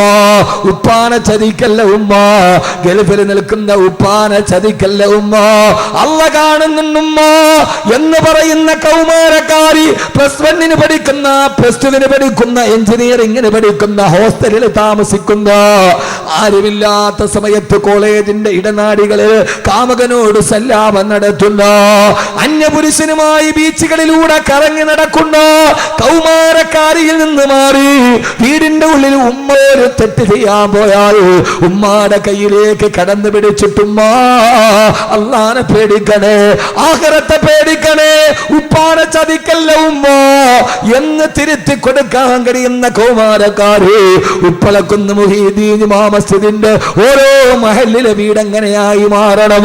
അല്ലാഹു തൗഫീഖ് നൽകുമാറാകട്ടെ, അല്ലാഹു തൗഫീഖ് നൽകുമാറാകട്ടെ. ഏത് തെറ്റ് ചെയ്യാൻ പോയാലും പാതിരാ സമയത്ത് ഞാൻ മദ്യപിച്ചാൽ എൻ്റെ ഭാര്യ അറിയില്ല, എന്നെ മക്കളറിയില്ല, നാട്ടുകാരും അറിയില്ല, എന്നാലും എൻ്റെ റബ്ബറിയാതിരിക്കില്ലല്ലോ. കഹിനെ ലഗി ഹേ മേം സബ് ദർവാസ ബന്ദ് കർ ഡാലാ ലക്കിനും ബന്ദ് ന ഹോ ഗയി ഇഖ്ദർ ഖുദാ വാലാ. ആരുടെ വാതിലടഞ്ഞാലും അല്ലാഹുവിന്റെ വാതിലടയില്ലല്ലോ. ഏത് സമയത്തും മനസ്സിലൊരു ചിന്ത വേണം, അല്ലാഹുവേ ഞാനിനി മദ്യപിക്കില്ല, ഞാനിനി പലിശ വാങ്ങിക്കില്ല, ഞാനിനി ചൂതാട്ടം നടത്തില്ല. കാരണം നീ എന്നെ കാണുകയാണല്ലോ, നീ എന്നെ കാണുകയാണല്ലോ. ഇത് മദ്യപാനത്തിൽ മാത്രമല്ല, കുടുംബ ജീവിതത്തിലും അല്ലാഹുവിനെ കുറിച്ച് പേടിയുണ്ടാവണേ. ഈ അഹമ്മദ് കബീർ പറയുന്നത് മുഴുവനും ഖുർആനാണ്, ഖുർആനാണ്. ഒരു വാപ്പാന്റെ രണ്ട് മക്കൾ തമ്മിൽ തെറ്റിലാണ്, രണ്ട് സഹോദരങ്ങൾ തമ്മിൽ പകയാണ്. ആ സമയത്ത് ജേഷ്ഠനായ കാബീല് അനിയനായ നിരപരാധിയായ അനുജനോട് കൊല്ലാൻ വരുന്ന സമയത്ത് അനുജൻ ഹാബീല് പറഞ്ഞ ഒരു മറുപടിയുണ്ട്. കാബീല് അനുജനോട് അസൂയ മൂത്തിട്ട് ഒട്ടകത്തിന്റെ തോളല് കൊണ്ട് തലയിലടിച്ചു കൊല്ലാൻ വരുമ്പോ, തന്റെ പ്രിയപ്പെട്ട ജേഷ്ഠൻ തന്നെ കൊല്ലാൻ വരുമ്പോ അനിയനായ ഹാബീല് പറയുന്നൊരു മറുപടി ഖുർആൻ പറയുന്നുണ്ട് സൂറത്തുൽ മാഇദ. ലഇൻ ബസത്ത ഇലയ്യ യദക ലിതഖ്തുലനി മാ അന ബിബാസുത്തിൻ യദിയ ഇലൈക ലിയഖ്തുലക ഇന്നി അഖാഫുല്ലാഹ റബ്ബൽ ആലമീൻ. തന്റെ ജേഷ്ഠൻ തന്നെ കൊല്ലാൻ ഒട്ടകത്തിന്റെ തോളല് കൊണ്ട് അടിക്കാൻ വരുമ്പോ, പ്രിയപ്പെട്ട ജേഷ്ഠാ നിങ്ങൾ എന്നെ കൊല്ലാമെന്നാലും നിങ്ങളോട് ഞാൻ തിരിച്ചൊന്നും പറയില്ല. അതെനിക്ക് നിങ്ങളോട് തിരിച്ചു ചെയ്യാൻ അറിയാത്തത് കൊണ്ടല്ല, തിരിച്ചു ചെയ്യാൻ എന്റെ കൈക്ക് ആരോഗ്യമില്ലാത്തിട്ടല്ല, ഈ പറയുന്നത് പോലെ തിരിച്ചു പറയാൻ അനുജന് കഴിയാത്തത് കൊണ്ടല്ല.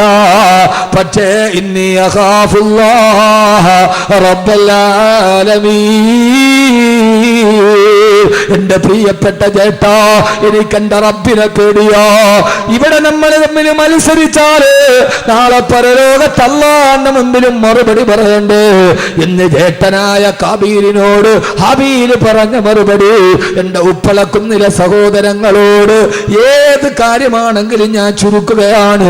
അത് വ്യക്തി ജീവിതത്തിൽ, സ്വകാര്യ ജീവിതത്തിൽ, കുടുംബ ജീവിതത്തിൽ, ഭാര്യ ഭർത്തൃ ജീവിതത്തിൽ പെണ്ണേ ഞാൻ ക്ഷമിക്കുന്നത് ഇന്നി അഖാഫുല്ലാഹ റബ്ബൽ ആലമീൻ. എനിക്കെന്റെ അല്ലാഹുവിനെ പേടിയാ, അവൻ എന്നെ സദാ നിരീക്ഷിക്കുന്നുണ്ട്. ഇന്ന റബ്ബക ലബിൽ മിർസാദ്.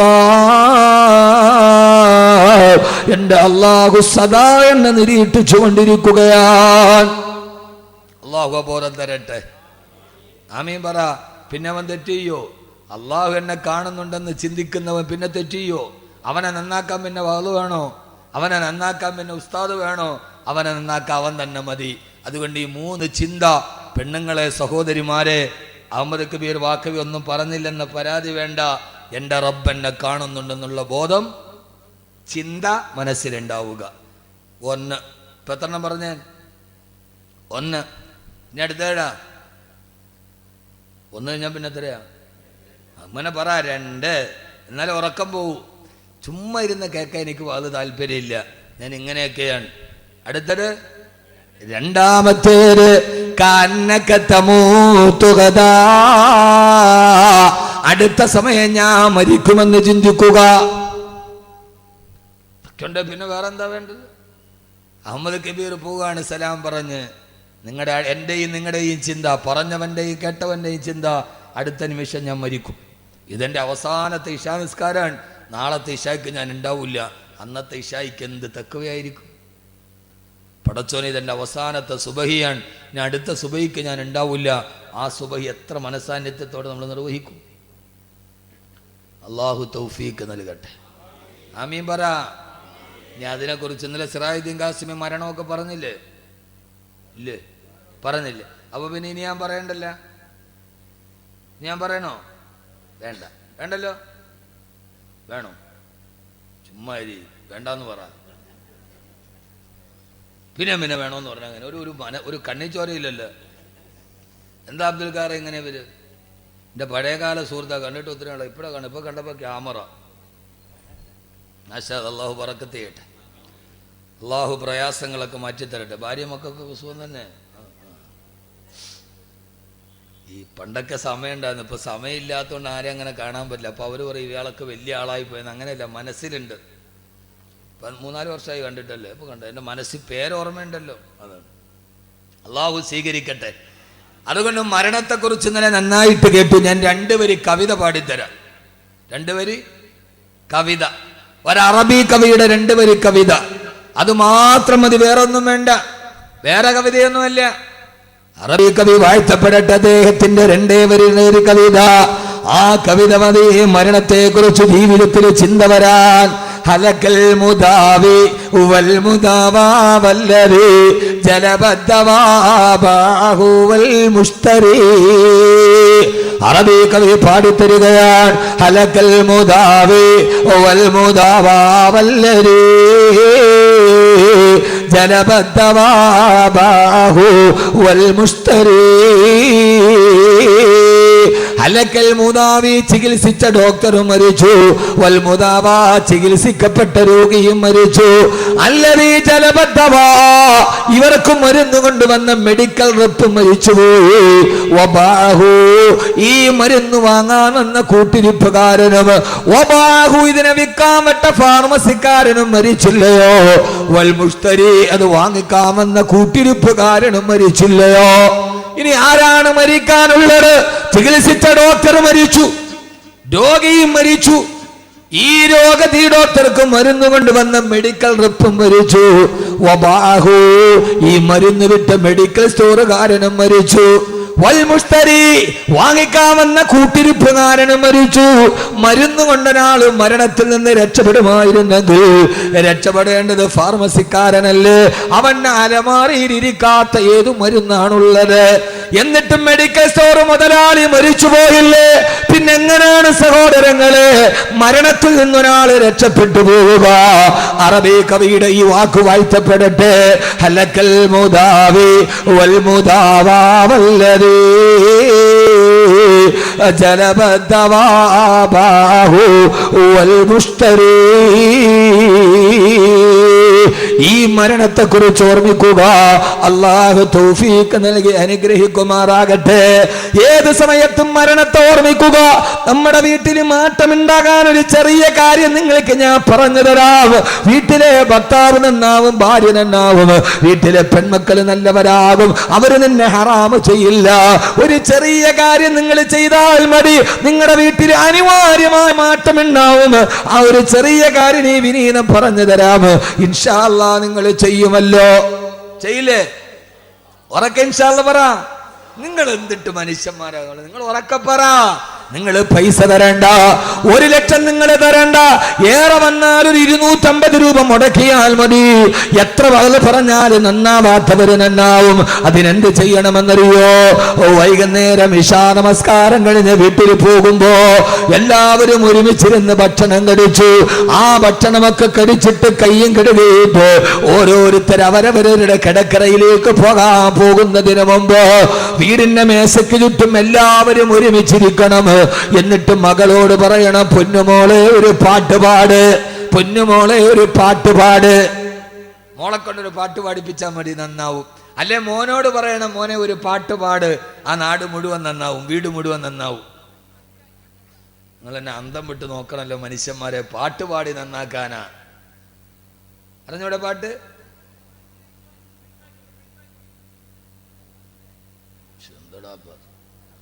ഇവിടെ സീരിയസ് കാര്യം പറയുമ്പോൾ അവിടെ സൈഡാക്കിക്കോളി. നീ ബേഞ്ഞ് കീഞ്ഞ് പോകാനുള്ളതിന് ഇവിടെ നോക്ക്. മകളെ കൊണ്ട് എന്ത് ചെയ്യണം? ഒരു പാട്ട് പാടിപ്പിക്കണം. പഠിപ്പിക്കോ? മകനെ കൊണ്ട് ഏത് പാട്ടാ? മരണത്തെ കുറിച്ച് പാടണം. അല്ലാതെ ഇല്ല മറ്റേ പാട്ടല്ല, പ്രണയം. നീലരാവിൽ നഗ്നമേനികൾ നീലരാവിൽ ഉരസുന്ന സുഖമല്ലോ പ്രണയം. അതല്ല പ്രണയം എന്ന് പറഞ്ഞാൽ എന്താ? എനിക്ക് പറയാൻ ഒത്തിരിയുണ്ട്, പക്ഷെ പറയാൻ ഈ സ്ഥലം ശരിയാവല്ലാത്തതുകൊണ്ട് ഞാൻ പറയാതിരിക്കുകയാണ്. നമ്മുടെ മാപ്പിളപ്പാട്ട് വലിയ മുബാറക്കായിട്ട് ബിസ്മി പറഞ്ഞ് ഒതുവെടുത്തിട്ട് നമ്മളിട്ട് കേൾക്കണ മാപ്പിളപ്പാട്ടേരാ? നീലരാവിൽ നഗ്നമേനികൾ ഉരസുന്ന സുഖമല്ല പ്രണയം എന്നാരടാ മോനെ പറഞ്ഞത്? പരിപൂർണ നഗ്നമായ രണ്ട് ശരീരം തമ്മിൽ ഉരസുമ്പോൾ ഉണ്ടാകുന്ന വികാരമാണ് പ്രണയമെന്നാണ്. ഏത്? എനിക്കിപ്പോ എഴുതിയവൻ കേസ് കൊടുത്താലും ഡയറക്ടേഴ്സ് എനിക്കത് പുല്ലാണ്. അങ്ങനെയല്ലേ പാട്ട്? അങ്ങനെയല്ലേ? ഓ കഷ്ടം, മുത്തക്കീങ്ങളൊന്നും അറിഞ്ഞൂടാ അവർക്ക്. നിങ്ങൾ ഇരിക്കണ ഇരിപ്പ് കണ്ട ഇവർക്ക് ഇതൊന്നും അറിഞ്ഞൂടാ. മുത്തക്കീങ്ങൾ ഖുർആൻ മാത്രമേ അറിയാവൂ. മാപ്പിളപ്പാട്ട് നഗ്നമേനികൾ നീലരാവിൽ ഉരസുന്ന സുഖമല്ല പ്രണയം എന്ന് പുതിയ കവി. എന്നാ പഴയ കവി എങ്ങനെയാണ്? കാമുകി ചോദിക്കാൻ രമണം പോലും പറഞ്ഞിട്ടില്ല. അങ്ങനെ രമണം പോലും, ചങ്ങമ്പുഴയുടെ രമണം പോലും പ്രണയത്തെ നിരാകരിക്കുകയാണ് ചെയ്തത്. കാനനച്ചോലയിൽ ആടുമേക്കാൻ ഞാനും വരട്ടെയോ നിന്റെ കൂടെ. ആരും കാണാത്ത കാനനച്ചോലയിൽ ചെറുപ്പക്കാരാ നിന്റെ കൂടെ ആടുമേക്കാൻ ഞാൻ വരട്ടെ എന്ന് ചോദിച്ചപ്പോ ചങ്ങമ്പുഴയുടെ രമണം മറുപടി പറഞ്ഞ എന്താ? പാടില്ല, നമ്മൾ താനെ മറന്നൊന്നും ചെയ്തുകൂടാ. പഴയകാലത്തെ സിനിമാ പാട്ടിൽ പോലും നിങ്ങൾ എന്നെ ഓർക്കണ്ട, ബാക്കവി ഇപ്പൊ സിനിമാ പാട്ട് പറയണമെന്ന്. എന്റെ വായനയുടെ ലോകം വിശാലമാണ്. വിമർശനങ്ങൾ എനിക്ക് പേടിയേയില്ല. പഴയകാലത്തെ സിനിമാ പാട്ടിൽ പോലും പ്രണയത്തെ നിരാകരിച്ചിട്ടുണ്ട്. പുതിയ കാലത്ത് മാപ്പിളപ്പാട്ടിൽ പ്രണയം ലൈംഗികതയായി. ഇതാണ് നമ്മുടെ മക്കൾ കേൾക്കുന്നത്. ഇപ്പൊ മനസ്സിലായ? നമ്മളൊരു കാര്യത്തെക്കുറിച്ച് മനസ്സിലാക്കി പഠിക്കണ്ടേ? പഴയ കാലത്തെ സിനിമാ പാട്ടിൽ പോലും പ്രണയം ഇല്ല. നമ്മുടെ പുതിയ മാപ്പിളപ്പാട്ട് നമ്മുടെ മക്കളെ കേൾപ്പിച്ചത് ലൈംഗികതയാണ്, പച്ച വ്യഭിചാരം. ആ സമയത്ത് ഖുർആൻ നമ്മുടെ മക്കൾ കേട്ടിട്ടില്ല. ഉണ്ടോ? ഇല്ല. എന്നാലും നിങ്ങൾ പാട്ട് പാടി പഠിപ്പിക്ക്. എല്ലാവരും ഉറങ്ങാൻ നേരത്ത് ഉറങ്ങുന്നതിന് മുമ്പ് വാപ്പയും ഉമ്മയും പെൺമക്കളും ആൺമക്കളും കൂടി ഇരുന്നിട്ട് പാട്ട് പാടാൻ പറയണം മോളോട്. ഏത് പാട്ടാ? തന്റെ കാവ്യ കൗമുദിയുടെ മലയാള അക്ഷരത്തിന്റെ സൗകുമാര്യത്തിന്റെ കാവ്യപണ്ഡിതങ്ങൾ കൊണ്ട് ലോകത്തിൽ ഖബറിനെ കുറിച്ച് പറഞ്ഞതെന്നാ മഹാനായ തഴവാ ഉസ്താദിന്റെ മവാഹിബുൽ ജലിയ 250 രൂപ വില വരുന്ന ആ ഗ്രന്ഥമൊന്ന് വാങ്ങിച്ചിട്ട് മോളോട് പറയണം, മോളെ കൊണ്ട് പാട്. ആ മോള് ഉറങ്ങുന്നതിന് മുമ്പ് പാടാൻ തുടങ്ങുകയാ. ഖബറെന്ന് കേട്ടാൽ തൽക്ഷണം ഞെട്ടേണ്ടതാ, കണ്ടാലുടനുവാ വിട്ടു നീ കരേണ്ടതാ. മേടയ്ക്കു പകരം മോളമാ സുബ്ഹാന റബ്ബിയതിൽ കിടക്കേണ്ടതാ നസുമാന. ആ മോള് പാടുകയാണ്, ഉപ്പ ഉമ്മ സഹോദര കേൾക്കണേ, ഖബറെന്ന് പറയുന്നത് ഒരു ഭയങ്കര വീടാണ്. ആ ഖബറിലേക്ക് നമ്മളെ കൊണ്ടുപോയി വെച്ചാൽ മെത്തയ്ക്കു പകരം മണ്ണതിൽ വിരിച്ചിട്ടതാ. സുബ്ഹാന റബ്ബി ഇരുളിനാൽ പെയിന്റിട്ടതാ. ഉപ്പാവിടെ മെത്തയില്ല, മണ്ണാണ് വിരിച്ചിട്ട ഉപ്പ. സിംഹാസനത്തിന് ചുറ്റി നിന്നവരല്ലേ, പിടിമണ്ണ് വാരിയെറിഞ്ഞതത്ഭുതമല്ലേ. ഉപ്പ മരിച്ചിട്ടും മണ്ണിന്റെ അടിയിലും മലന്ന് കിടക്കുമ്പോ ഉപ്പാടെ കസേരക്ക് ചുറ്റും നടന്ന മക്കളായ ഞങ്ങള് ഉപ്പാന്റെ ശരീരത്തിലേക്കും മണ്ണ് വാരിയിടും. ഉപ്പ ഖബറിന്റെ അടിയിൽ അടക്കം ചെയ്യപ്പെട്ടിട്ട് തിരിച്ചു വന്ന പിന്നെ എന്റെ ഉമ്മ ഖബറിന്റെ ഉള്ളിൽ ഒറ്റ കാണുമ്പോ ഇങ്ങനെ ഒരു 10 വരി പാടണം. എന്നിട്ട് എല്ലാവരും കൂടി അവനവന്റെ ബെഡ്റൂമിൽ കിടക്കാൻ പോയി. അവന്റെ ലൈറ്റ് അങ്ങ് ഓഫ് ആക്കുമ്പോ ഇരുട്ടായി. അല്ലാഹുവേ, നേരത്തെ മോള് പറഞ്ഞ ഖബറിന്റെ ഇരുട്ടല്ലേ ഇത്? ഈ വിശാലമായ മുറിക്കുള്ളിൽ എനിക്ക് ഞെരുക്കമാണല്ലോ. 6 അടിയുള്ള മണ്ണിന്റെ അടിയിൽ ഞാൻ അങ്ങനെ കിടക്കുമല്ല. പിന്നെ ഫേസ്ബുക്കിൽ വിരൽ ചലിക്കൂല്ല മോളെ. പൊന്നുമോളെ, ഭർത്താവ് വിദേശത്താണെങ്കിലും മിസ് കോൾ പിന്നെ അറ്റൻഡ് ചെയ്യാൻ തോന്നൂല, പിന്നെ ഹറാമ് ചെയ്യാൻ തോന്നൂല. അതുകൊണ്ട് നിങ്ങളുടെ ജീവിതത്തിൽ മാറ്റമുണ്ടാകണോ? ഈ ചെറിയൊരു ഗ്രന്ഥം വായിച്ചിട്ടുറങ്ങുന്നതിന് മുമ്പ് ഒരു 10 വരി വായിക്ക്. അല്ലാഹു തൗഫീഖ് നൽകട്ടെ, തൗഫീഖ് നൽകട്ടെ. മരണത്തെക്കുറിച്ച് ഓർമ്മിക്കുക. ഞാൻ അവസാനിപ്പിക്കുന്നു. 3ാമത്തെ ചിന്ത, നാളെ പരലോകത്ത് അല്ലാഹുവിന്റെ മുമ്പിൽ എഴുന്നേറ്റ് നിൽക്കണം എന്ന ബോധമുണ്ടാവുക. യൗമ യഖൂമുന്നാസു ലിറബ്ബിൽ ആലമീൻ.